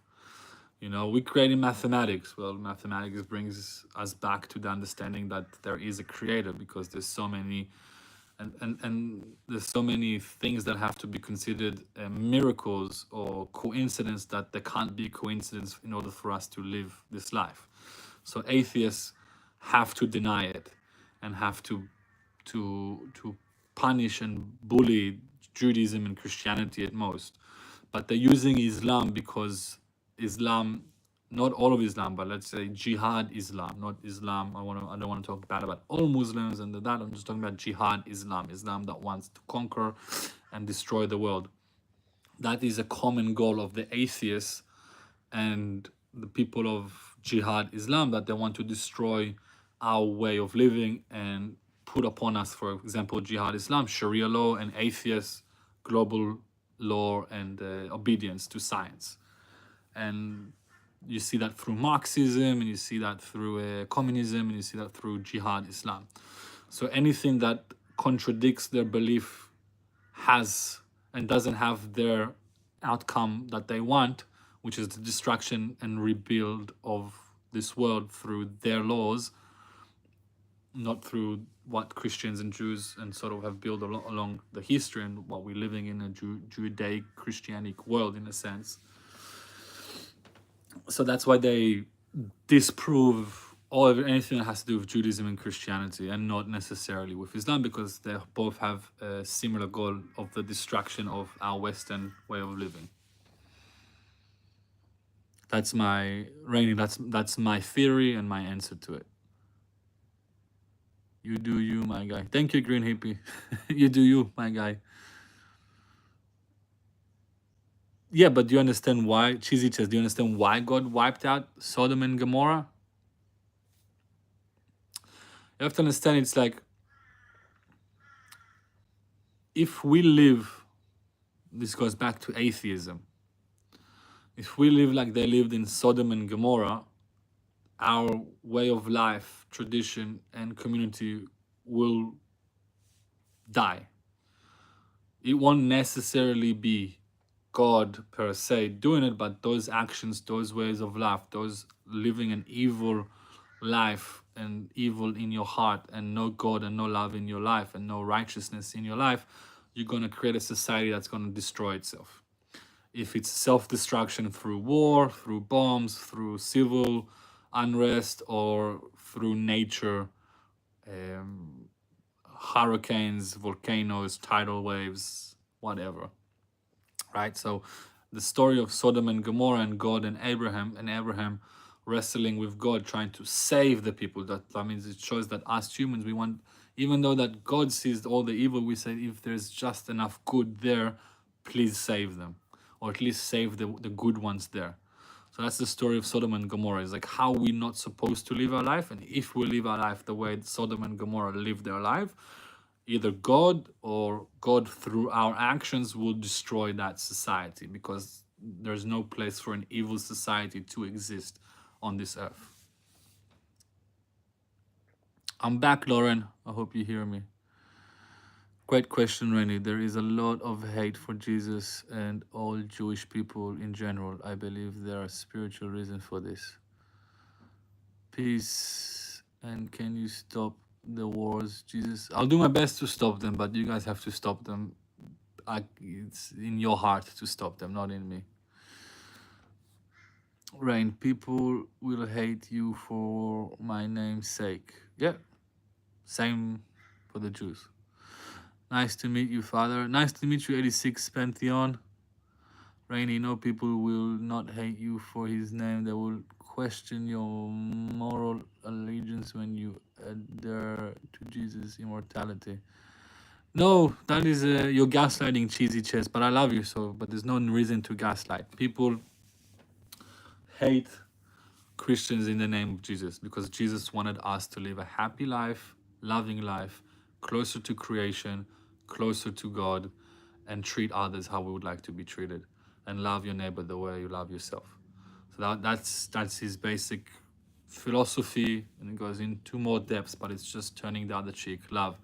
And when you do that, kind of like how Gandhi did it in India, kind of how Nelson Mandela did it in South Africa, first they're gonna throw everything at you because they're living off hate, the powers to be, especially atheism. They're living off hate, they're living off judgment, they live off it, that's their power. And if you reflect a mirror to them of love and gratitude and appreciation and no violence and no physical, that's how you melt their hearts. But that's the process we have to go through.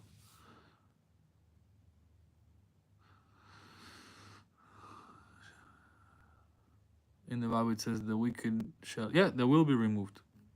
Wow, okay, 1 second, go back.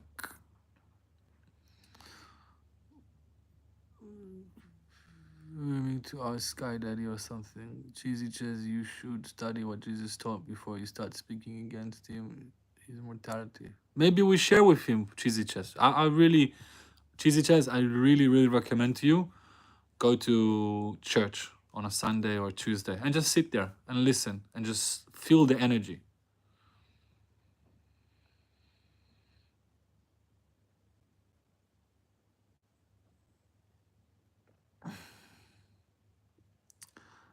Again, you're taking literal sense, but in a literal sense, when you curse your mother and your father, you die inside. A part of your soul is hurt. You're killing yourself from inside. You have to look at this, they shall die, which is back then the worst punishment. So what is the worst punishment? That is what death resembles. It could be a spiritual death, doesn't necessarily be a physical death. Sadly, I can't work like that. Jesus just once again study what it. Timu Jesus, yeah, you can buy me on Timu for $5.95 with the cross, no crown. The things you're saying indicate that you haven't. That's not gaslighting, it's a logical question about mortality. So that means kill the child IRL? No, doesn't mean kill the child IRL. Like there's lots of talk about it later on, but it's not kill the child. It's one of the biggest commandments of God is love, like treat your mother and father with respect. You see it in the 10 Commandments. Therefore, your life will be longer. You live a longer life. So it's like it's the only command that also gives you a blessing, and it goes into the root and understanding that if you're cursing your mother, if you're cursing your father, you're actually cursing yourself. If you're angry at your mother, if you're angry at your father, you're actually angry at yourself. If you do that to your mother and father, you're actually killing yourself inside. Not necessarily killed by stones or death or God will strike you down. No, it's like you're killing yourself inside. That's what it means.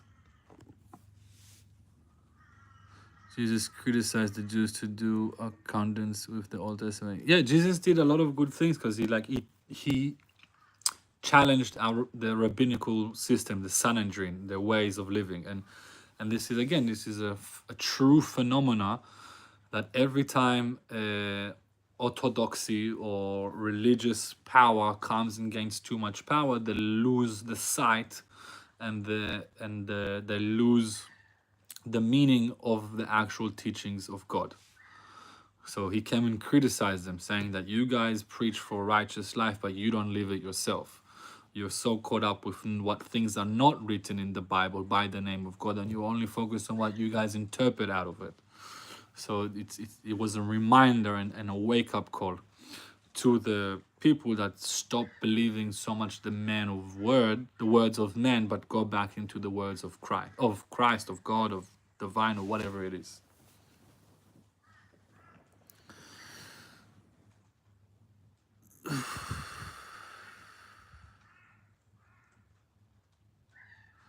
I'm not saying no.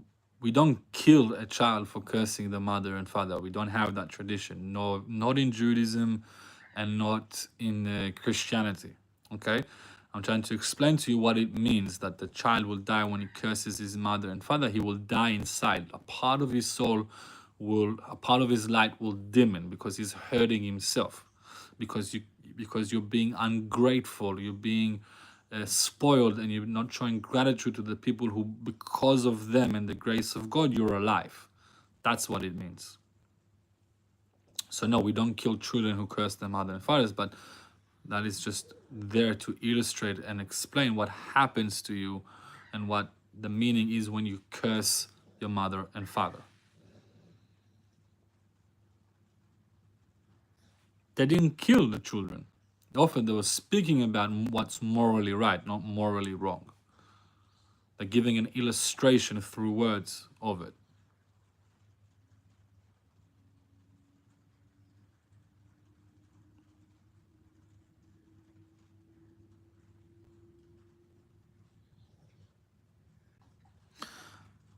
Celsus, Pharisees, why don't you wash urine hands? Jesus, why aren't you executing your early kids?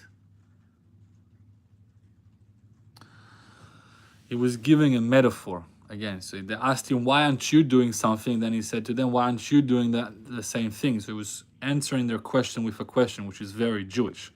So it's like you're asking me to do something, but you're not doing it yourself. So why aren't you doing that? It wasn't that they need to do it, but it was just showing them a metaphor and answering their question with a question. That's okay. It's up to them. But go read the Pharisees, go read Jewish Talmud and Kabbalah, and go ask the question. Ask it to ChatGPT or Girk, and it will give you the answers of the Pharisees and stuff like that.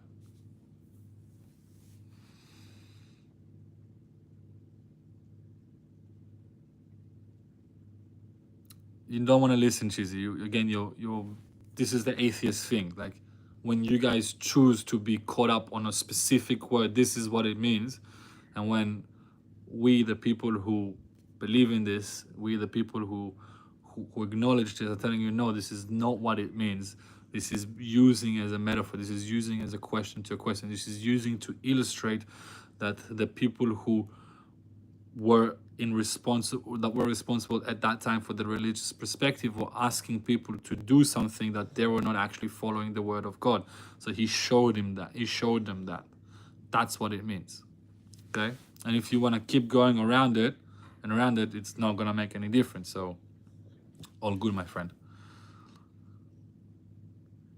Yeah, but you're not using logic or moral self-awareness here. You're using the definition of a specific word written now in English that was translated from Latin and that was originally spoken in Hebrew or Aramaic, which have completely different tone. And you were not there to hear the tonality of the question. So I can say something with a certain tone and then say the same thing with a different tone. It will mean a completely different things. So we're trying to explain through what it actually means.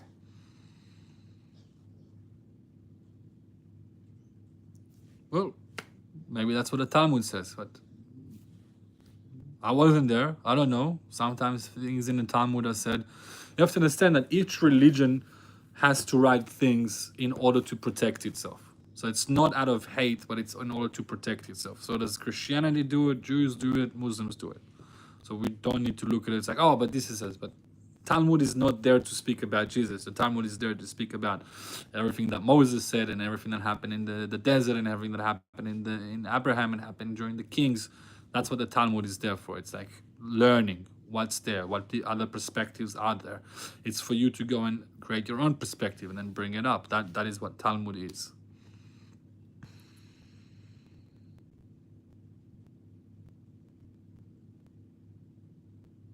No, I'm not dancing. You are. You're coming back to the same thing. You're dancing a little dance around the same thing. But it's okay, my friend. Like, if that's how you want to see it, see it. It's not true. If you want to see it for what it is, see it for what it is, what people said that it is. It's not to go kill your kids. Again, there's verses in the Bible to go to stone a woman for adultery and do this and that, but we stopped doing it. Why? Go read the Talmud, go read Kabbalah, go read the understanding. My understanding, without reading the Talmud, without reading the Kabbalah, when God gives us this will be the punishment for this behavior, he used at that time the worst punishment possible to illustrate how bad their behavior is. Okay? So now that we live in different times, there's different punishments that are seen as worst for a certain behavior. And those punishments are there to sort of keep us at check. So we'll be afraid that this will happen to us, so we won't do it. Doesn't necessarily mean to go and do it, even though they did it back then. And then again, this is like 3,000 years ago, 2,500 years ago, completely different life, completely different thing. But God gave us a way to upgrade our soul, upgrade our conscious, upgrade our moral ethic understanding of his word. And he knew that's going to happen through time. You can't teach moral ethics to a kid what an adult understands. So you have to think of us as a kid being born back then, and now we're in like teenagehood.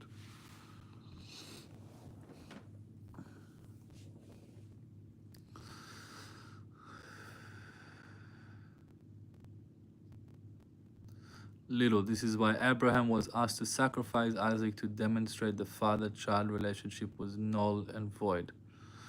It was also the last test of Abraham to see that he follows God to his word, even if it means killing his own child.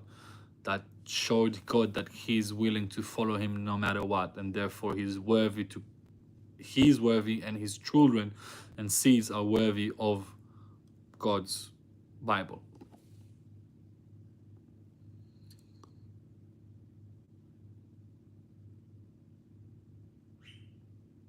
You're not holding the accountable for what it says, because again, you're using something that was said in a different context to illustrate something as a literal, so you're not really holding it. But if you're stuck on one thing, and if you can only find one thing bad in this whole book, just shows you how good the book is. So again, go read the book, go read the pharisees, go read the people's translations on it, go read what people say about it, what think about it, what they learn from it.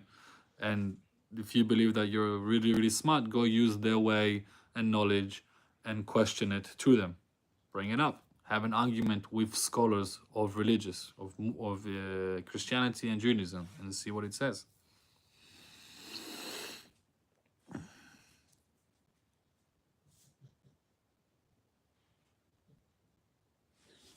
I have not come to bring peace, but a sword. I don't really know the New Testimony and what it means. I'm more in the Old Testimony because I'm Jewish, so I read the original book.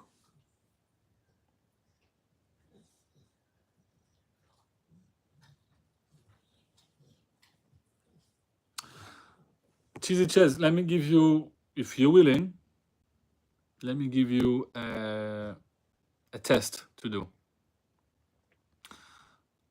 I want you to write down, and you probably won't do it because I don't know if you have even, I don't know what your self-discipline is and how self-disciplined you are. But if you have self-discipline, write down 3 times a day how you feel at the same time. So 9 a.m., 3 p.m., 7 p.m. Just write down how you feel in those moments this week. And then I want you to, the next week at 8:30 to pray, read a Bible verse, and then write down how you feel. At 2:30 p.m., read a Bible verse and write down how you feel. Pray. Do a prayer at 8:30, 2:30, and 6:30. And write down how you feel after you pray. And then go back to the week before that and read how you were and see the difference. And if you have integrity and you're not playing this game that, oh, I told you so, you'll see the difference. And it'll be right in front of you because you're going to write it down.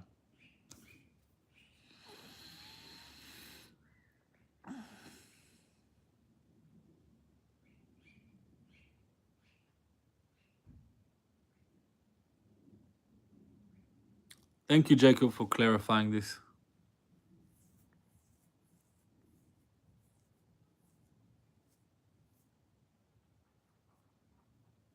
Yeah, I like the book of Isaiah, but I need to read it again. It's funny, like you read the Bible so many times and every time you understand something different, which is beautiful. Wow, guys, I've been here for 2 hours. Thank you, thank you, thank you. If you like this conversation, Cheesy, please, I don't want to kick you out. I don't want to do anything. I want you to be in this. I want you to be a mirror for us. I want to send you love. I'm sending you love, saying you prayer, saying that you find God inside of you the way you will, and just follow those 3 things. Believe in one divine God, love your neighbor as you love yourself, and don't do anything to others that you don't want to be done to you. What's the point of the experiment?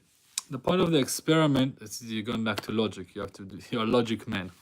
Everything through logic. There's no soul or spirituality of surprises.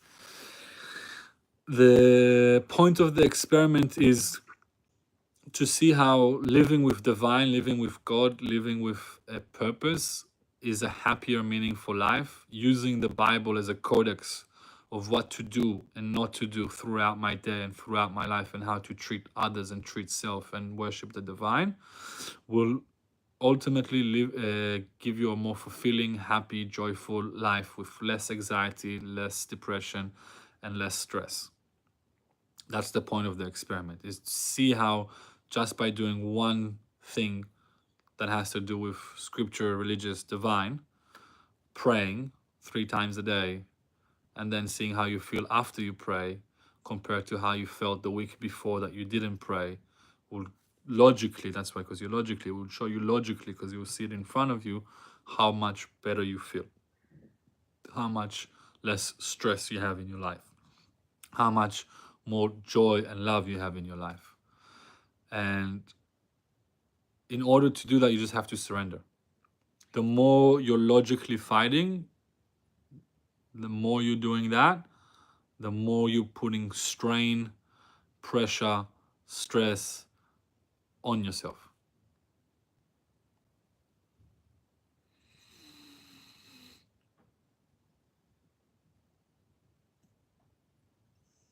No, it has a lot to do. Again, I've answered your argument earlier. You're going to literal definition without tonality and without what's going on in that moment that they're trying to explain to us, and you're taking a literal definition of Jesus telling people to go kill babies, which he didn't. He just showed to them for a metaphor that you're asking me to do something that is following God, but yet you're not doing what you said that we should do by following God. It wasn't a call of act to go kill children who are disrespectful to their parents, but you want to be fixated on it, and that's okay. I'm not gonna you're having a tantrum over it, so I'm gonna allow you to finish a tantrum over this word, or over religious, over Christianity, over whatever it is. Again, if you don't want to use Christian or religious, don't. Just use divine, use universe, use love, use different words to describe. Use creator, use a conscious field. There's different words to describe the same thing. So even for atheists or people who don't want to believe in the scripture, use the word conscious field that is uniting everything, that everything is part of it. You can use that terminology to describe God if that makes it easier for you and you don't have to fight your logic. That's all, my friend.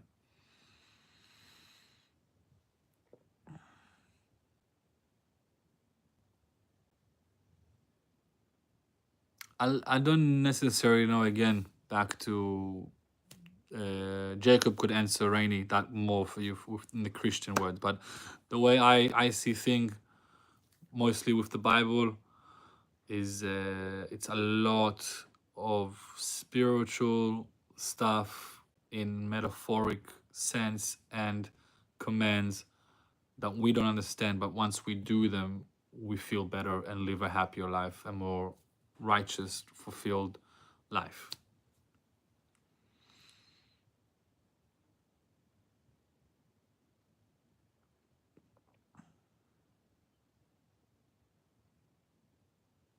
Again, that doesn't necessarily, again, I don't know the Christian Bible, the New Testimony, so I don't know to answer you, Cheesy. But again, if I'm speaking from the place, or if you guys want me to pretend I'm Jesus and I'll explain it to you as Jesus, or what I said there, when you curse your mother and your father, you shall die. It's your soul will die inside of you, not your physical being. You will feel death and pain inside of you when you curse your father and mother. A little bit inside of you will die. It can come back to life once you bring gratitude, forgiveness, and ask for redemption.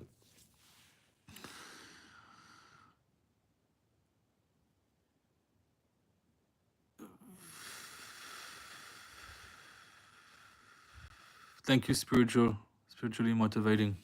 Big love.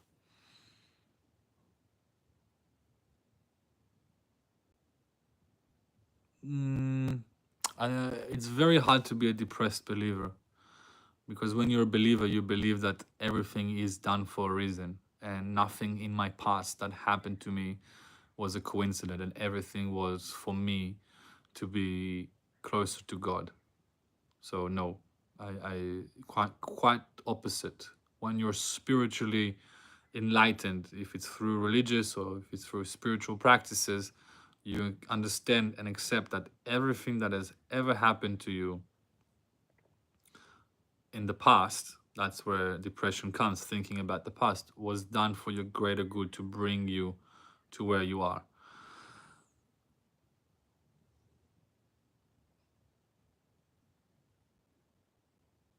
Silis, I used to be a Christian. I believe in magic. Spirituality equals I believe in magic, which equals I believe in God, because God is magic. Again, this is just different words. It's talking about spiritual, right? Spiritually is for your spirit being alive. This is different words that we use to describe the same phenomena.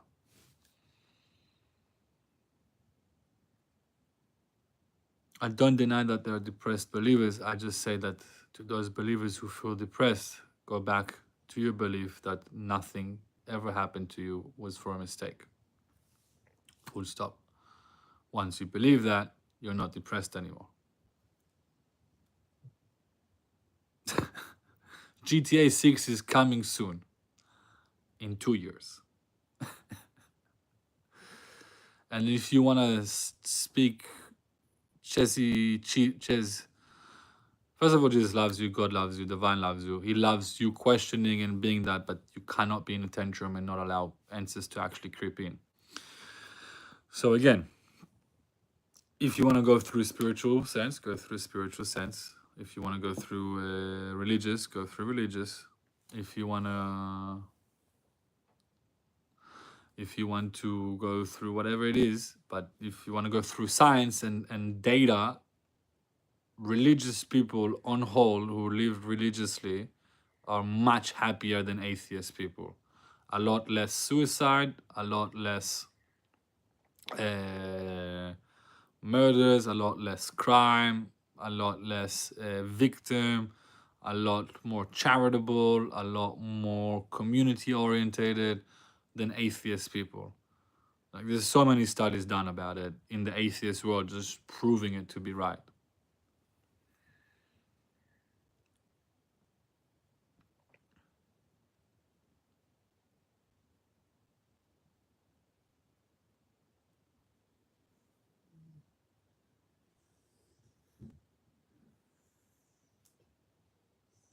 Go into happiness. Search any happiness study. Go on Gurk, go on that. Any study of happy life, and do the difference of people who believe in God and divine, who define themselves as Jewish or Christian or Muslim or religious people in their definition compared to people that define themselves as atheist, and see their scale of happiness, and see the scale of suicidal rate, and see the scale of it's not that it doesn't exist, it exists, but a lot less, way less.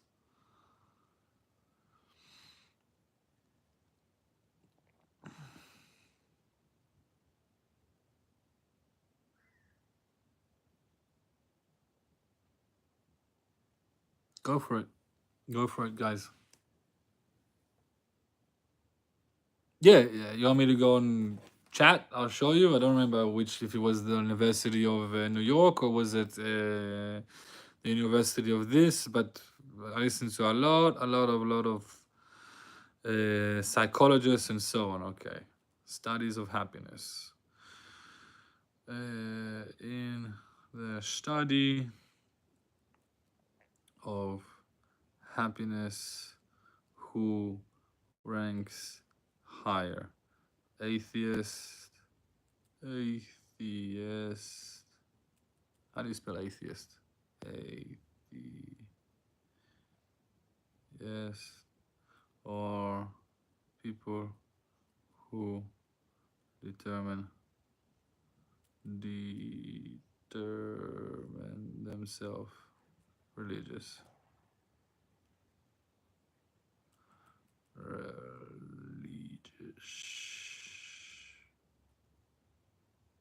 How do we spell atheist? Let's go back.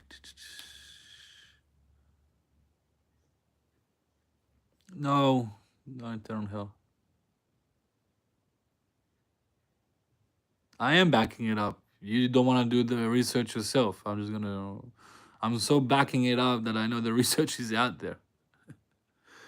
Just looking for the word atheist. There are depressed believers and there are depressed atheists. ATH.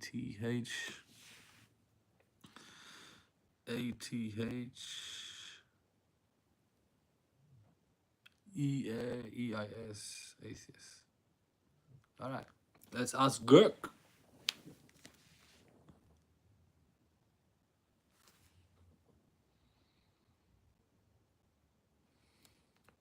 It's asking the analysis.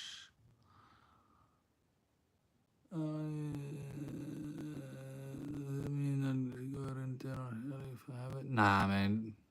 The whole internal and deaf, it's fear to sort of control and understand why it's controlling. Okay, analyzing happiness. Many studies suggest religious people are generally happier. Some research shows difference of happiness levels. Activity religious. I'm reading you off this, man. Let me turn off the background so it's easier.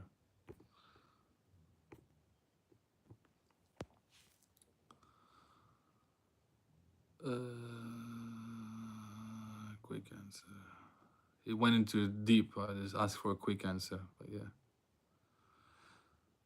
Religious people really high happiness. 2009. Okay, some studies suggest that religious people report higher happiness. In 2019, Pew Research Center studied across more than 24 countries found that actively religious individuals, those who attend religious services at least monthly, are more likely to describe themselves as very happy than both inactively religious and unfaithful atheist agnostic individuals. In about half of the countries served, for example, in the US, 36% actively religious people reported being very happy, compared to 25% of people inactively religious and unfiltered groups. Similar patterns were observed in Japan, Australia, and Germany. The sense of community, social support, and meaning provided by religious practices are often cited as contributing factors. Other studies find no significant difference from 2016. Context matters, especially for agnostic. A 2024 study analyzing European value studies, 2017 data from 29 countries. Kaplan Model and Mental Health, 2002 studies in Brazil found that both highly religious people and atheists reported similar levels of anxiety and depression, but religious individuals soared higher on happiness and meaning in life. This supports the Carnoville model, where those with strong convictions, religious or atheistic, may fare better than those with immoral answers beliefs, like agnostic. Skepticism about this space, same research in this study. Yeah, man, like, dude, like all over here.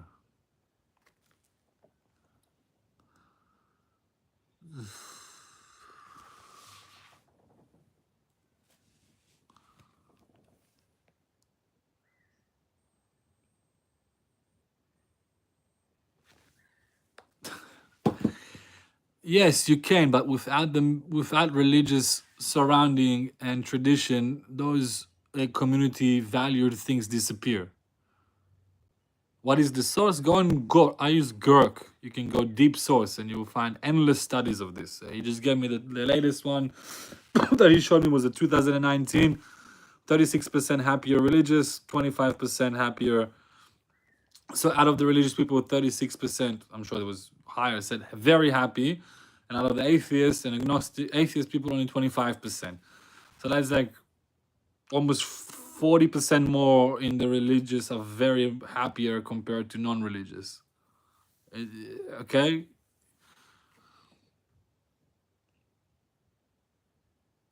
Again, Cheesy, if you want to, like, I'm going to send you love and light. And I hope that whenever you let go of this tantrum that you're having against religious spirituality and community goes away, you'll find God and happiness inside you. I really do. We'll pray for you. All of us here in the chat will pray for you.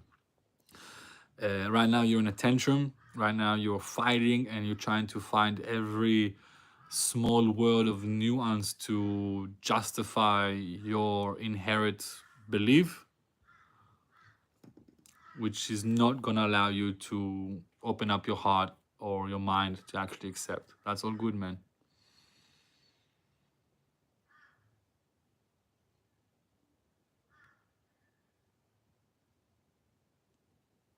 Again, I can go into the studies and give you the name of it, but if you want to, you go do the study yourself.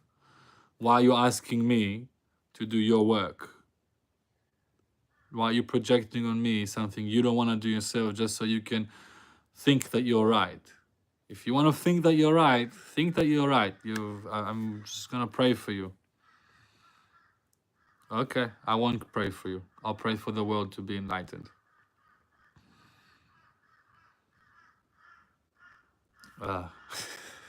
It's all right, man. Like, forget religious. Go meditate. Go listen to Sadhguru. Go listen to Joe Dispenza. Go listen to Abraham Hicks. Go grab that knowledge of religious through spirituality. I promise your life will be happier. I do. I really do. No, the burden of proof is on you. I showed you through here. You want me to give you the exact study? Okay, I give you the exact. Like, this is like the most funny thing in the world, but let's go. Can you give me the exact study that was done and by who for the first example of 36 happier compare. This is the last time I'm doing work for you, Cheesy. I'm being honest. Like, I'm doing this once, I'm gonna show you, and from now on, you have to do your own work and stop criticizing and hating the world. Start loving yourself, my friend. Please love yourself, forgive yourself for all. God forgives you, divine forgives you, Jesus forgives you, everyone forgives you. So you gotta learn to forgive yourself and bring love into your life, my friend. Compare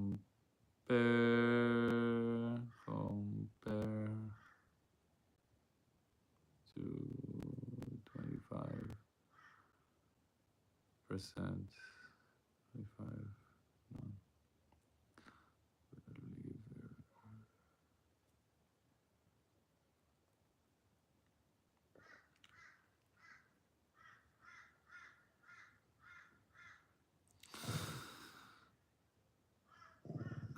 Okay, the specific study comes from PEW Research Center analysis published on January. This is the, if you want to read it, I'll give it to you so you don't say who it is and I'm making things up, but that is great. It is from a peer review PEW Research Center analysis published on January 31st, 2019. The study is titled Religion's Relationship to Happiness, Civic Engagement and Health Around the World. Was conducted by PEW Research Center researchers with Joey Marshall listed as the key contributor. Okay? That's the study. Go read it. Sample size is the US data come from PE survey, while the broader study analyzed data from 26 different countries from happiness versus and 19 countries for other measures like health, behavior, Scope of the study focused on 8 indicators of well-being, including happiness, health, example, rooted health, obesity, smoking. The happiness gap was notable in the US and 11 other countries, with no countries showing actively religious people being significantly less happier than others. Quite the opposite, okay? Shows that they're much happier than others. Gave you the study, gave you the research, go for it. Don't, I said you are, I know you are, what am I? Okay? I don't like that. It's not productive for a conversation, my friend. Thank you, Senes, brother.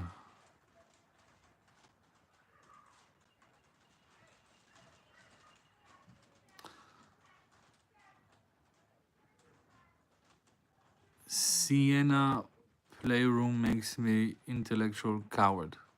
No one called you an intellectual coward. This is you projecting upon yourself. So forgive yourself for thinking that you're an intellectual coward.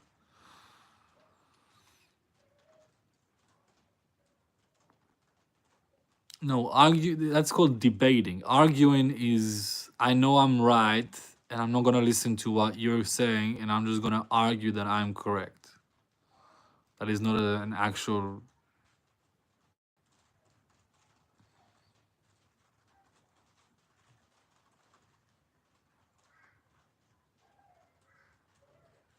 Thank you, Sienna. Playroom. Rather cheesy is literally just trying to argue. He doesn't want answers or different point of view. God bless you too, Helen Sultan. No, I don't. Guys, never ask someone to leave the chat because he wants to give a different point of view. We don't discriminate. We don't ask people to leave. I don't like to do that to myself. I don't want that to be done to anyone else. We can have a common, rational, healthy discussion and debate. And if someone wants to keep arguing his point without listening, we're just going to send them love and gratitude. We're not going to get into tantrums with anyone, okay? Thank you, Sienna. Neutral, what do you mean by life? Experiencing it. Hey, Papusha Papa, cheeky check if you're not gonna listen, leave. No, Sienna, don't tell anyone to leave. It's okay. Please. I can't read the Pupush Papash. Thank you. Good night, Kelly. I'm also about to leave. Thank you, thank you.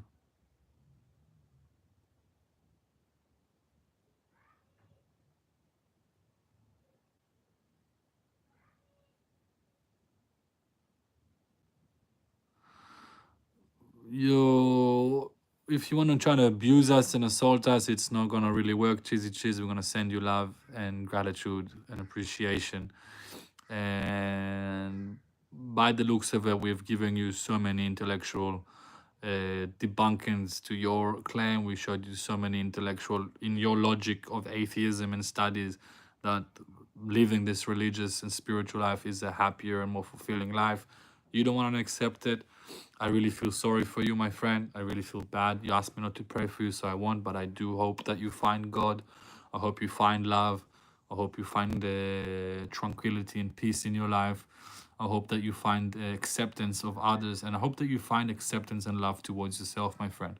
Because literally, from what I'm receiving from you and how you're speaking and projecting upon us in the group and the chat, is that this is what you feel and think about yourself. You're denying yourself love. You're denying yourself God.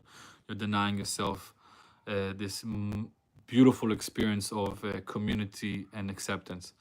And if you don't want to forgive yourself, that's up to you. But when you're ready, we're going to be here for you.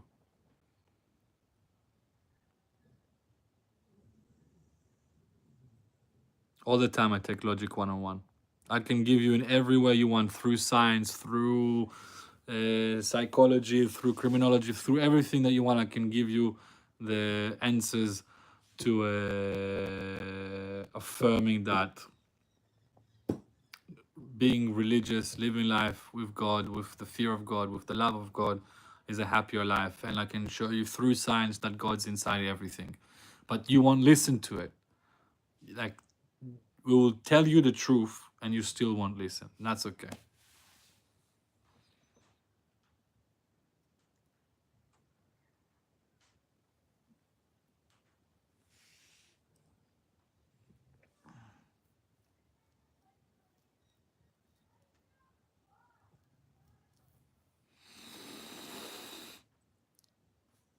Yeah, always have love, Rainy. That's it, my brother.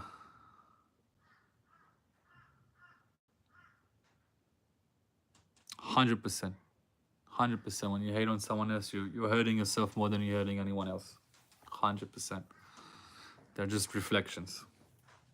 Right now, the reflection I'm receiving for Cheesy Cheese is being ignorant and being stubborn that I'm not, like, I have that in my life, but that I know that the other person is right, but I want to keep arguing so I feel good about myself that I'm right in my head, where I know that I'm actually wrong. So that's the reflection I'm receiving from Cheesy Cheese, and I feel it, and I'm just gonna let you know that that's not the way.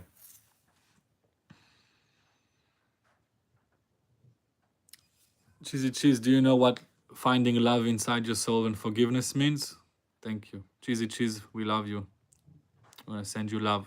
We can't pray for you because you asked not to be prayed for, and we have to respect that, but we're gonna send you love.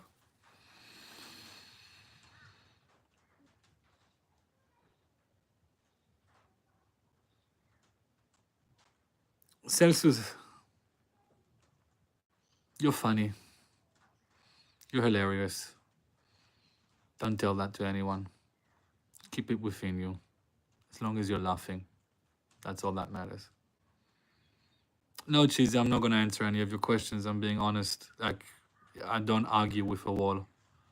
So until you accept my arguments, until you accept my proof that I've showed you, until you accept these things, there's no point of arguing or even having a decent conversation, because it's just speaking to an empty wall that doesn't want to observe. So I'm just gonna send you love and gratitude, and I hope you find love inside of you and forgiveness for yourself and others.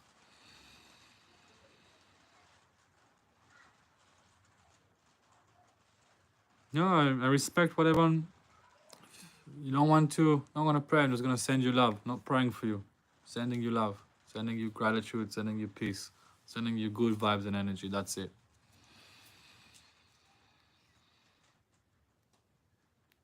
Oh, thank you for the hearts. Thank you.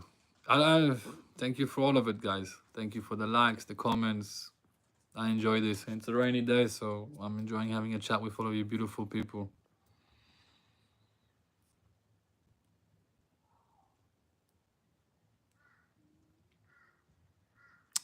Jacob, it's because right now, look at Cheesy Cheese as a human that's going through a tantrum. And when we go through a tantrum, we can't hear the other side or accept it. So the only thing that we can do when a human goes through a tantrum is just to let him be. It's just to tell them that we love them and we're here to speak with them when they have finished the tantrum and they actually want to listen.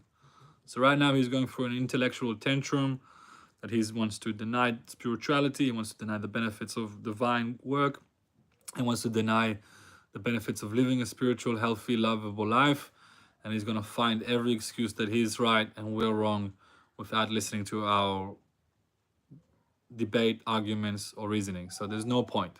Everyone just send him love. That's it. Just send him love and let the love resent and resonate inside of him. That's it.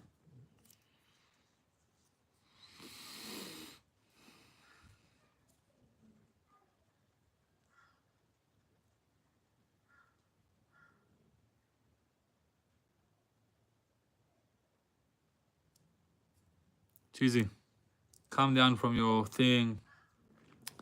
Let the love guide you through the heart. Bring gratefulness and gratitude and self-forgiveness into your heart. Bring all of this. All right? Doesn't matter what we say, you're going to find a contradicting word within the word that doesn't exist. So it's okay. Just breathe and love. So let's just everyone, you know what, everyone? This is a perfect time for a loving meditation. I'm going to pack up my spiritual bong.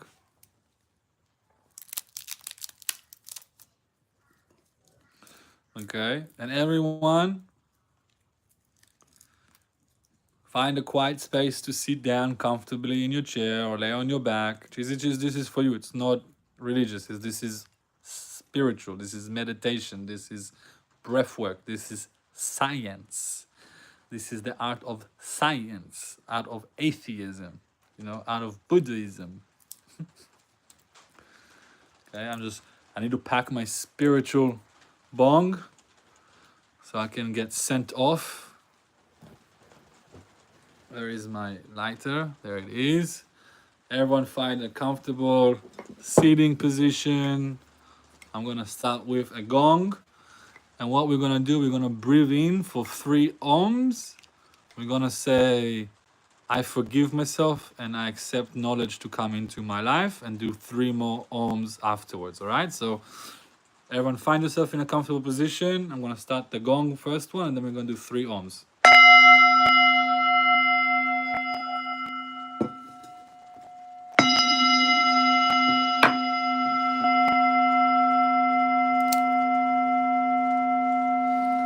Find yourself a comfortable position, either laying down on your back or sitting down. Close your eyes as we're gonna do 3 ohms, breathing in for om. When we breathe out, we're gonna say om 3 times. We're gonna do that 3 times, then we're gonna bring in gratitude, a little mantra of gratitude. We're gonna focus on what's happening inside our body, and then we're gonna end it with 3 ohms just to clear out all of this debate and argument. And let's just feel inside what we feel. So Cheesy Cheese, if you want to, I really recommend to join us. I really do. This has got nothing to do with religious. This has got nothing to do with God, divine. This has got to do with you, yourself, your feelings, and how to calm yourself down. So everyone, please find yourself sitting in a comfortable position.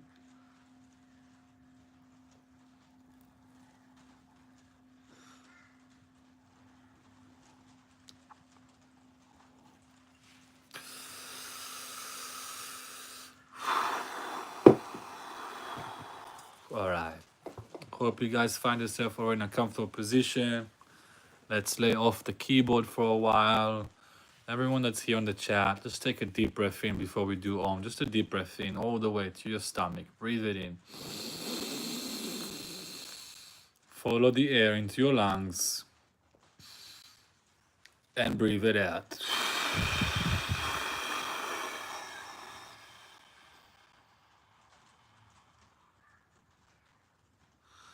Perfect. Then we're going to start the 3 Oms. Breathing in for Om. Breathing it in.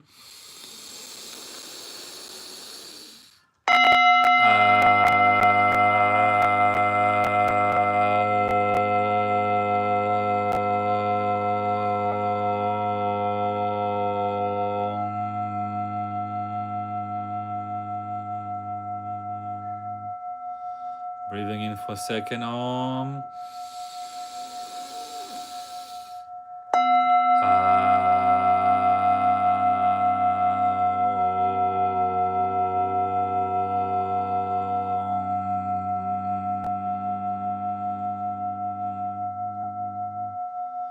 Breathe in for third Om.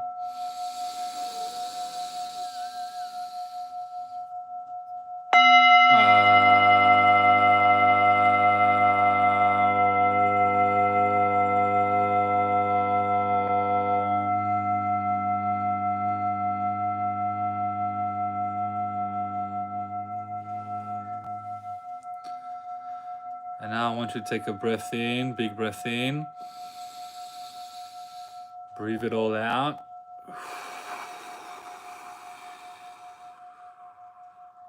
And hold your breath. And now that you're holding your breath, say to yourself, I forgive myself for all the pain I've hurt myself and others, and I thank the universe for bringing to me love. Let's repeat it again. I forgive myself for all the pain I caused to myself and others, and I thank the universe for bringing to my life love. Let's say it one last time. I forgive myself for all the pain I've caused to myself and others, and I thank the universe for bringing love into my life. And take a breath in and hold it in and say it again. I forgive myself for all the pain I've caused to myself and others, and I thank the universe for bringing love into my life.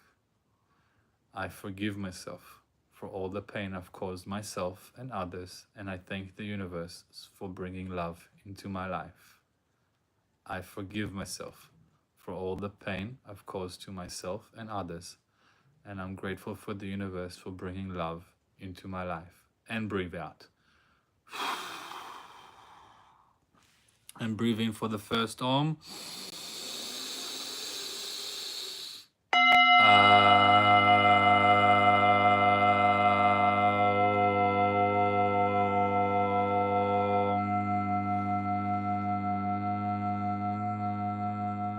I want you guys to feel the vibration in your body as you're saying Om.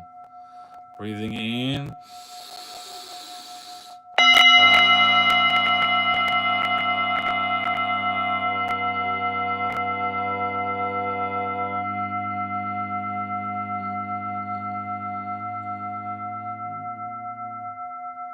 Breathing in for third Om.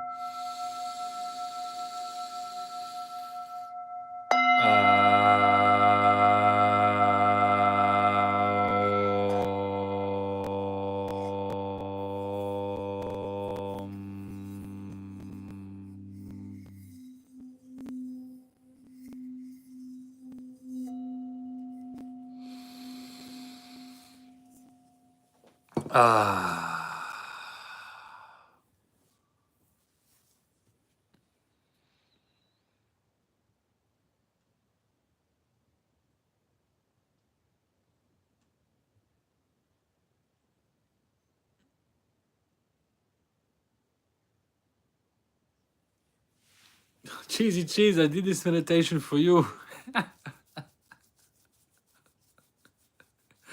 You guys are still back and forth on the keyboard.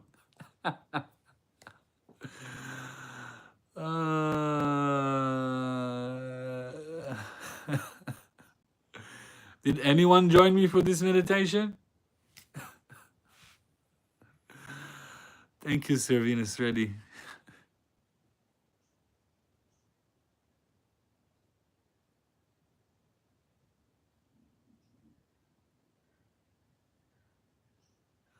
Thank you, Helen. Thank you. Oh, thank you. Thank you. I'm proud.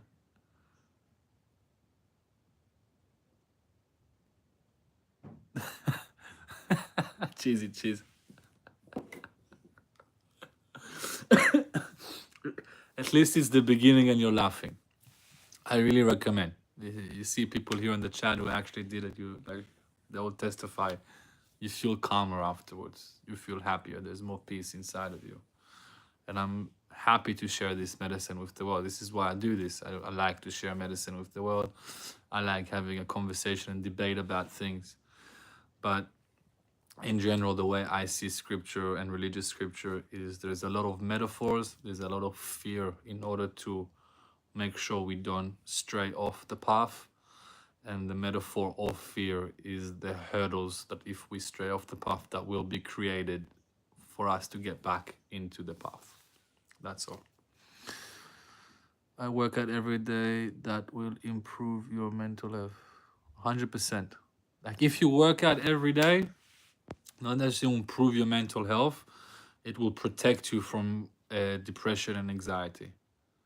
Like the chemicals that we release in our body after and during we work out are so potent and so good for us that it actually helps us have a better cognitive and life and spiritual life as well.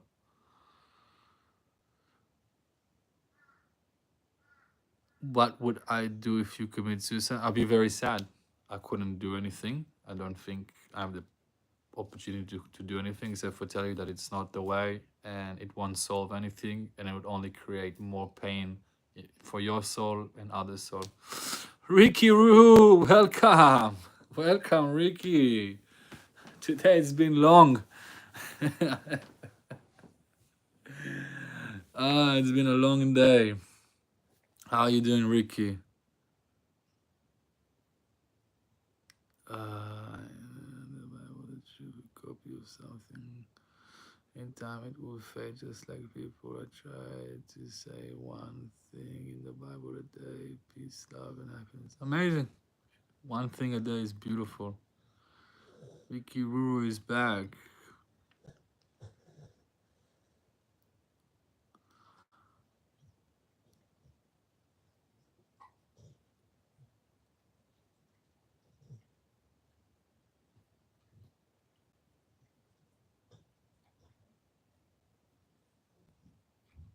Cheesy Chase, I don't think you're a poopy poo. I'm happy that you came down from your tantrum and now you can receive us. These questions have been talked about a lot through scripture. It's not that now it's thousands of years that people have been speaking about these questions of these acts that we see today as complete evil, like stoning someone, killing, and so on, just for one word or so on. I do recommend you use AI if you want, or different ways to go and ask the people or read the conversations that have been talked in the past, because you're not the first one to bring this up. And that's when we come and say this is not necessarily spoken verbatim for word, this was to illustrate a specific thing. It's because the past have already spoken about this and we've read it and we've gone around it. I'm good, Ricky. Sorry that you've come now, but I'm gonna close soon. It's been over 2 hours and I'm very grateful for you, Cheesy Chess. Don't get me wrong. I love conversations, I love debates, I love being challenged, not against it. I love being wrong, and I explain. The reason I love being wrong is because when I'm wrong, I learn. If I'm always correct and always right, and then everything I say is correct and right, I never learn something new because I'm just repeating what I know of being old. Thank you, AJ.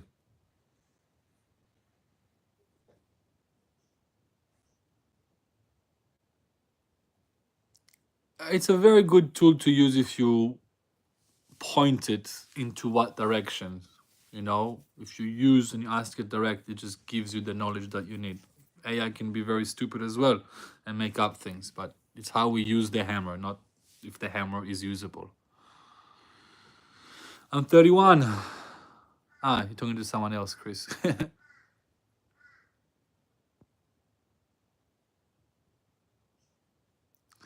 Elmara Madish, don't tell anyone. They will crucify me if they find out. That's why I'm hiding in Byron Bay, Australia, so no one finds me. I'm at the end of the world. No, I'm not. I'm not. I'm happy that you get this reflection from me.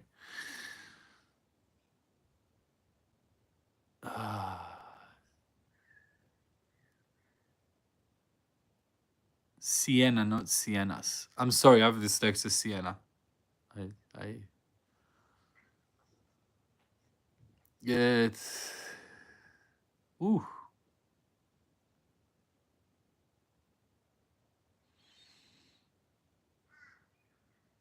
El Samani for 100%. And if you wronged me, that is my practice and challenge to still love you. So people wrong us for us to show that we still love them and show love and gratitude towards them for them wronging us and showing compassion to them. That's the challenge, not to be fixated on the thing that I was wronged, but actually on the forgiveness part of it.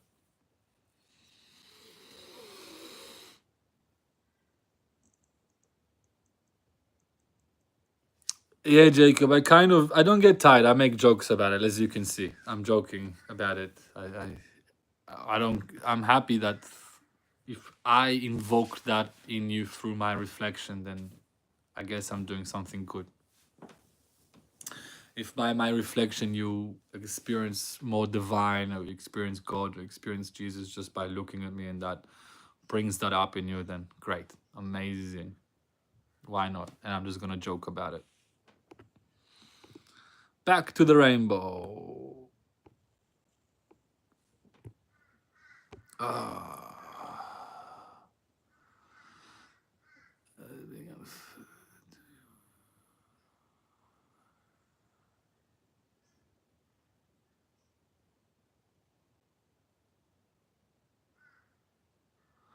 No, but when those things happen to us, El Samefi or for that is our challenge and our test to still show compassion and love and gratitude. Yeah, it's still raining in and out. Still raining in and out here, Ricky. So I can't really see that side. Now it's a bit sunny, which is nice, but just before it rained. So yeah. So it's in and out, in and out, in and out. But yeah. Been here for a long time today because it's raining. But my dog wants to go for a walk. It's his time. He wants to go for a walk.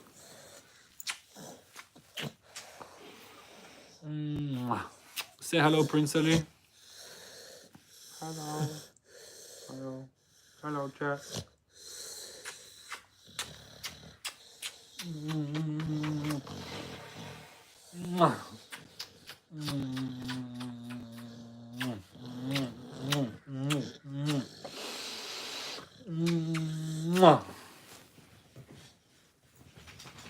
Thank you, he's the cutest. I love him. No, he's an English staffy, not a pit bull. His name is Prince Ali.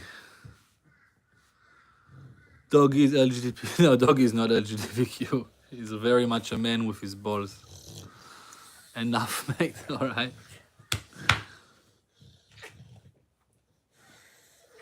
No, that's what you named him. You named him. Oh, welcome, Glitch! Everyone, Glitch is back. Glitch is our favorite human to send love and appreciation. So everyone send Glitch a lot of love. Yeah, I've already told them I'm Jewish. Everyone knows I'm Jewish. So everyone send Glitch love. Glitch loves to come and say things and comment a lot. And we love him for his comments and everything. So a lot of love to Glitch.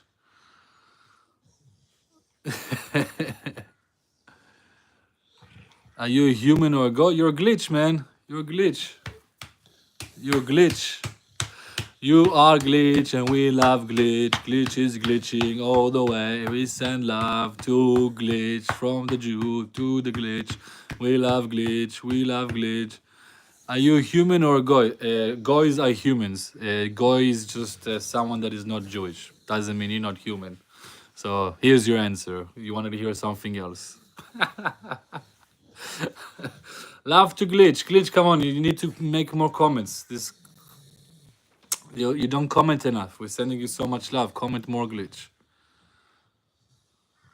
My name is Cheesy Chaz, and I was just being a poopy butt munch atheist earlier. You missed it. Why do you have such Cheesy Chaz? Why do you have such low perspective on self? I didn't call you booby bum munch. I didn't call you that. It's coming from you. Forgive yourself. Love yourself, Cheesy Cheese. Like, don't need to look down at yourself for being yourself. You're just asking questions, but you're not open to hearing answers, and that's okay. It happens to all of us. But we love you. We're sending you love, Cheesy Cheese, and we're not going to pray for you. Okay. Oh, good. You see, through words, just the words and reading them, I can pick up on the tonality. And me speaking can actually pick up on my tonality, and it's a big factor, our tonality. Cheesy Cheese. Why this man looking at everything about why this man looking at everything about me? I don't understand. About you, Sienna. People says to save me. Take a shower. Showers are great. Reported. Who are we reporting? Take a shower. Honest self depression is funny too, Lemo.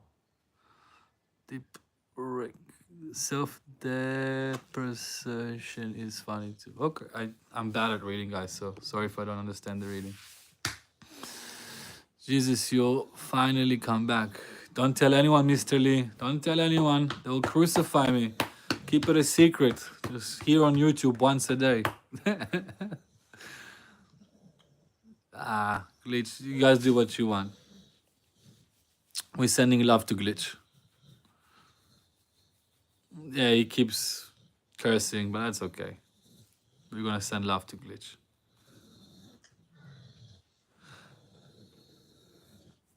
No, the kike is like a curse word against Jews. It's like the N word for blacks is trying to use the same word for Jews. But we love you, Glitch. Who crucified Jesus? I'll give you a secret. Jesus crucified himself. If we believe in the story of Jesus, and if we believe Jesus knew that he came here to die for our sins, and if we believe that that's what Jesus said, and Jesus knew his path, and Jesus knew that what was going to happen, how as he prepared through the Last Supper, meaning that Jesus knew that that was his path. So no matter what the Jews did, the Romans did, his apostles did, it wouldn't have changed because that's what he said his path and his mission was to do. So he did it in a sense. Who physically did it? The Romans. Who, according to the stories, who daubed on him was Judah and the Jews. But if you believe in the story of Jesus, that Jesus says he came here to die for our sins, knowing that he's going to die for our sins, therefore no one could have saved him because he wanted to die for our sins on the cross. It's like you're asking, that was his movie that he wanted to play out, right? So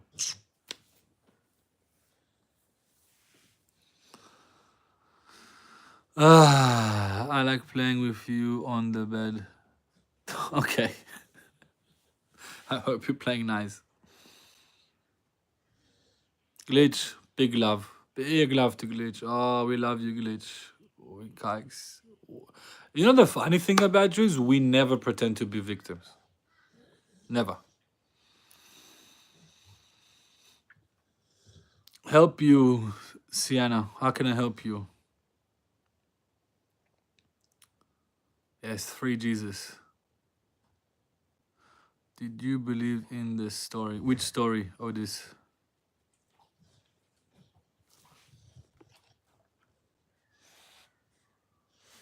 How can we help you, Sienna? Chris, you want to become? I want to become your girlfriend. I'm sorry, I don't date men. Chris.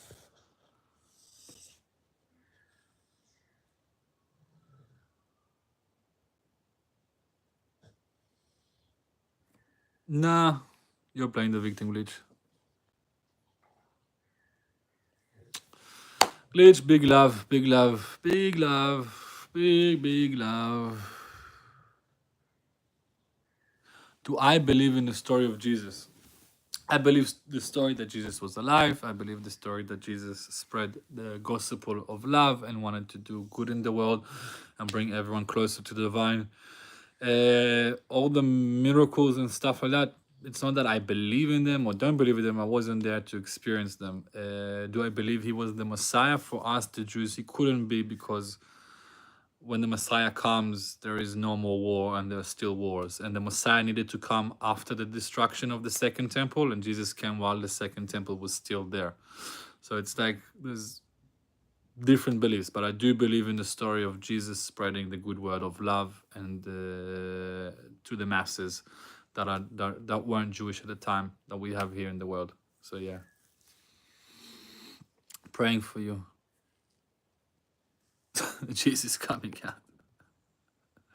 Guys, be sensible.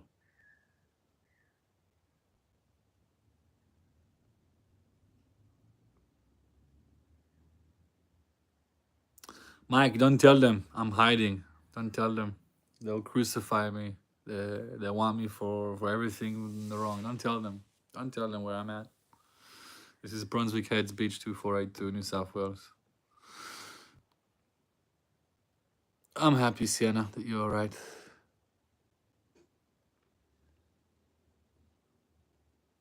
Chris is not okay. Chris is just trolling. Let's send him love. So is Glitch. He's trolling. This, like, when someone trolls, not like you, Chris, but like Glitch, that there's a lot of hatred in his heart, and he's spewing it up with all the curse words and the derogative terms and the accusation. So when someone is like that, the way I think, the only way to talk to them is to send them love, send them appreciation, to tell them that they should love themselves and forgive themselves. I don't think you hate me. I think you hate yourself, Glitch, to be honest, and you're just projecting it on me. I don't think you actually hate me.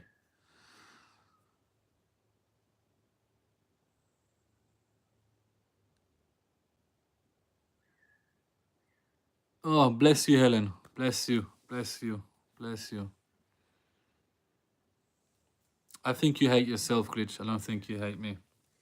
I don't think we really hate anyone except hating ourselves. We can't really hate anyone because we only see the world through ourselves. So if you hate me, first of all, that means you love me, but you have a negative perception on your energy towards me, so you're using hate. So that's okay, Glitch. We're going to send you love. May you find Jesus. No, I think you hate yourself. You don't hate me, Glitch. You don't even know me. You just hate yourself and you're projecting it on me.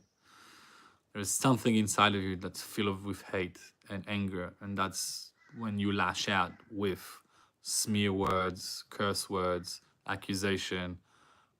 That's just what humans do. So when they hate themselves, they lash out on others. So we're gonna send you love, my friend. That's all. That's all we can do.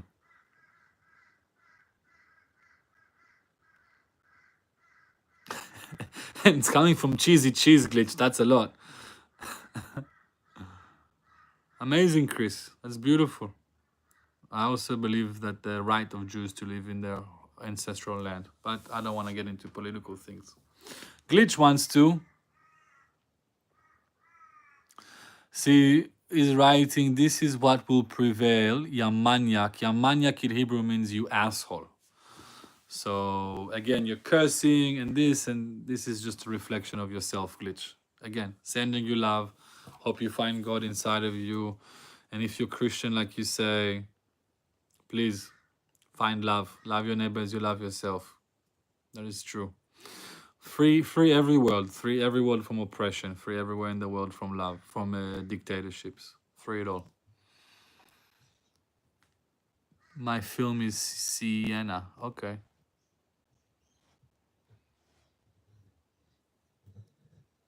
How did I steal the language? Yeah. Go ahead, Glitch. Yeah, stole the language. Big love, Glitch. Keep commenting. You're bringing more people into the chat, Glitch. This is great.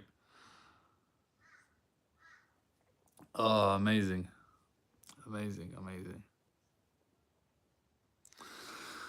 It comes from Aramaic, Glitch, and from Aramaic both came Arabic and Hebrew. So yeah, amazing.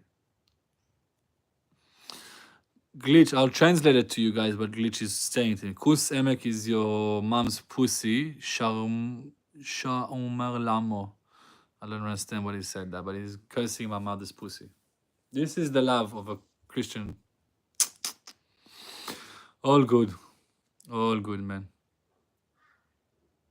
Big bros, why do you want me to say free Gaza? Gaza needs to be free from Hamas, from tyranny, from hatred, as much as it needs to be free of Israel. Yeah, Lorraine, I need to sleep too. I'm getting out of here. Big bros, he's Jewish. I know, bro. No, Gaza needs to be free, man. Free of hate, free of religious hate, free of all of that. Gaza needs to free the hostages. Gaza needs to free itself from Hamas. Gaza needs to free itself from hate. So there's every other place in the world. So yeah. And if you guys gonna talk again about these political issues, I'm not into that. Enjoy it, guys. Have fun.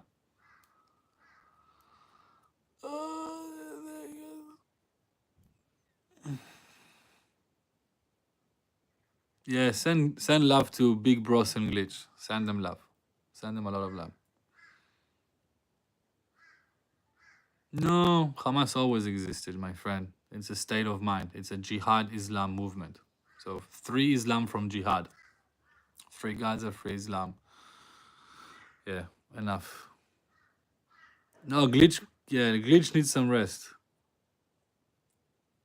I know history, but this is not a channel for history, my friend. I can go with you every day of history.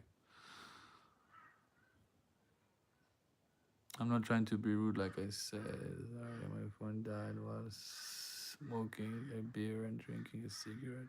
So did you smoke the beer and drink the cigarette, or did you smoke the cigarette and drink the beer?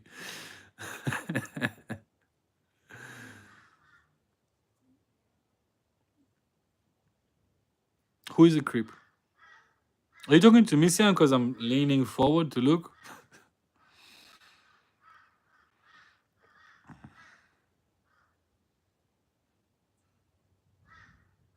If you're Christian, you should love your neighbor as you love yourself and not show hate and always turn the other cheek. Chris, that's not nice.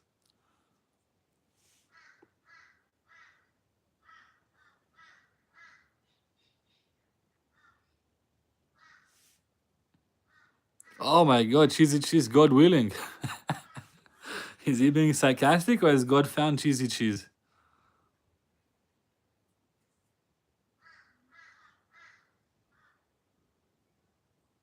Do you know you are from Gog and Magog?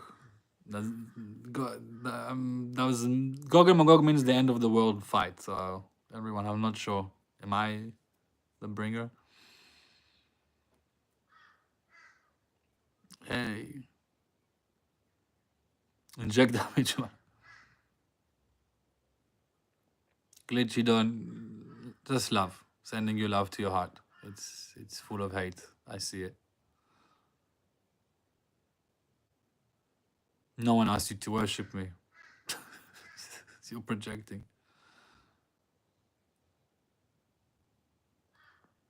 Yeah, I'm so much antichrist that I praise his word here and his teaching. Amazing, guys. I love it. It's like cheesy cheese. If you can have a look and just like the reflection of when I'm saying when people are having a tantrum and they're not open to listen. So right now, Glitch and whoever else here is having a complete tantrum, and they come here just to blur and speed hatred. So we're gonna send them love and gratitude. That's all. Everyone in the chat, send love to Glitchy Glitch, Chris, and Big Balls, or whatever his name was. Yeah, man, all good. No, I blame Jihad. I don't blame Hamas.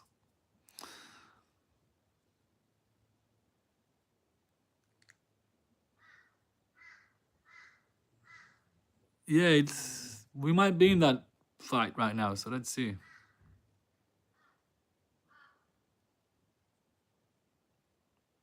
Ricky, send love. You don't need to lower yourself into his thing. Send him love. Send him love, send him love, send him love. He wants to spew hate and hatred. We're just going to send him love. That's all. We don't need to go.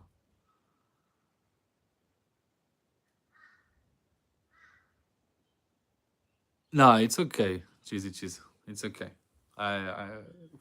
Forgive yourself and I forgive you as well. But I just want to illustrate when someone, that you can see it when someone is like, doesn't want to listen and is just full of hate and just full of himself. Not saying that you're full of hate, but full of, he knows the right answers and nothing that you're going to say to him is going to change it. That's what I just wanted to show you what I meant as I was speaking to you. And yeah, Glitchy, Cheesy Cheese, that you saying evil God kind of what triggered the people in the chat. Didn't trigger me because I understand what you meant by it and I try to change it, but yeah.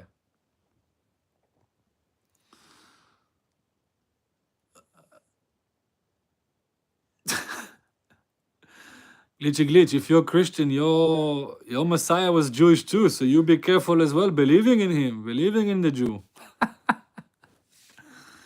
There's nothing wrong. They want to paint it out as there's nothing wrong. There is something wrong. And that's okay. We're going to send them love. That's all.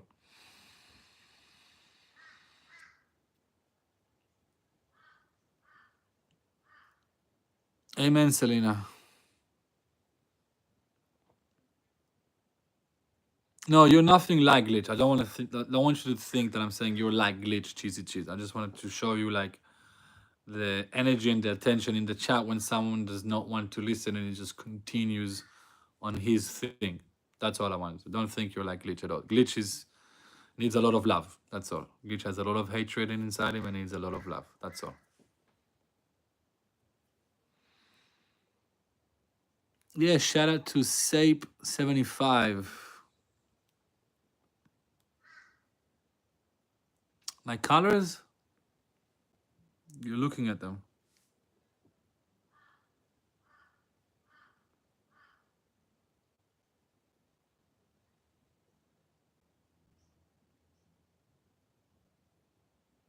I'm not Jewish, I'm a Gog. Okay. I don't know what that means, but I'm very Jewish. Born to a Jewish family with a Jewish surname. Going to synagogue. Praying the Jewish prayers. But I'm a Gog. Okay.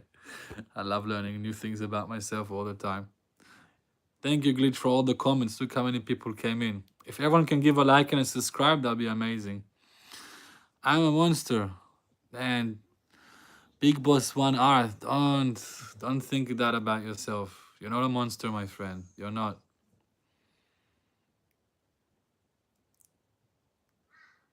I'm not well versed with the Talmud, Glitch, to tell you. But I can tell you that it's just people throughout history talking about the laws of Moses and trying to figure out what it means with a lot of wisdom. So yeah. Big Boss, I can't believe that you're a genocide enabler. Why are you enabling a genocide in Sudan and Yemen? And I can't believe it. And can't believe it that you're in. Oh man, I pray for you. Pray for you, Big Boss 1R and Glitch.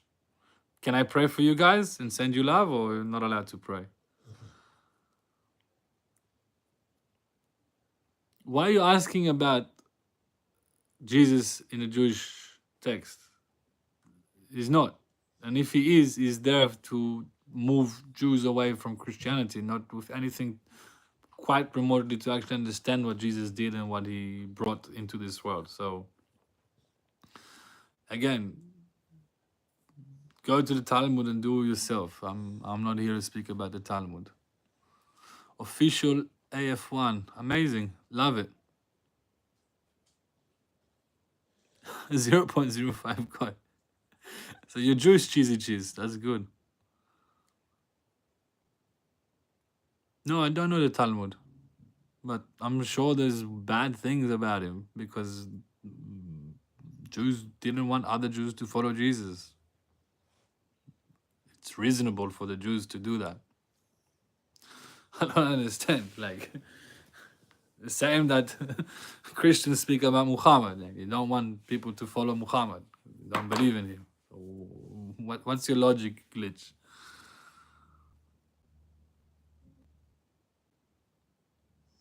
So glitch here is saying asbara, which is asbara means asbir, to explain. Explanation is not working. Yasharmut. So he's saying my explanation is not working and calling me a whore. So كيف حالك حبيبتي الحمد لله يا ابن الأهواء تمشيخ. Amazing. All right, Chris, not Chris, Ricky Roo, it's been 3 hours I'm here. Thank you everyone. Glitch, may you have a beautiful day full of love. Hope that the hatred leaves your heart. Jacob, thank you so much. Sending big love to you and to your beautiful child. Take care of him, enjoy, follow him around. I'll be back here tomorrow. If you like, subscribe, comment, don't like, don't subscribe. All good. Big love to you, Rick. Big love to you, Glitch. No, I've been here for 1 hour and 85. I'm about to go. Cheesy cheese, thank you for today. For the arguments, for the comments. Hopefully we can have better debates in the future and actually talk about things. But all love.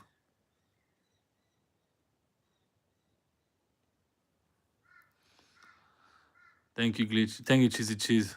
Bye, Jacob. Bye, Chris. Bye, Celine. Peace out, everyone. Bye, Helen. Thank you for today. God bless you all. God bless you too, Glitch and Big Bro Boss 1R. Sena, bye. Jacob, bye. Yes. Bye, everyone. Take care.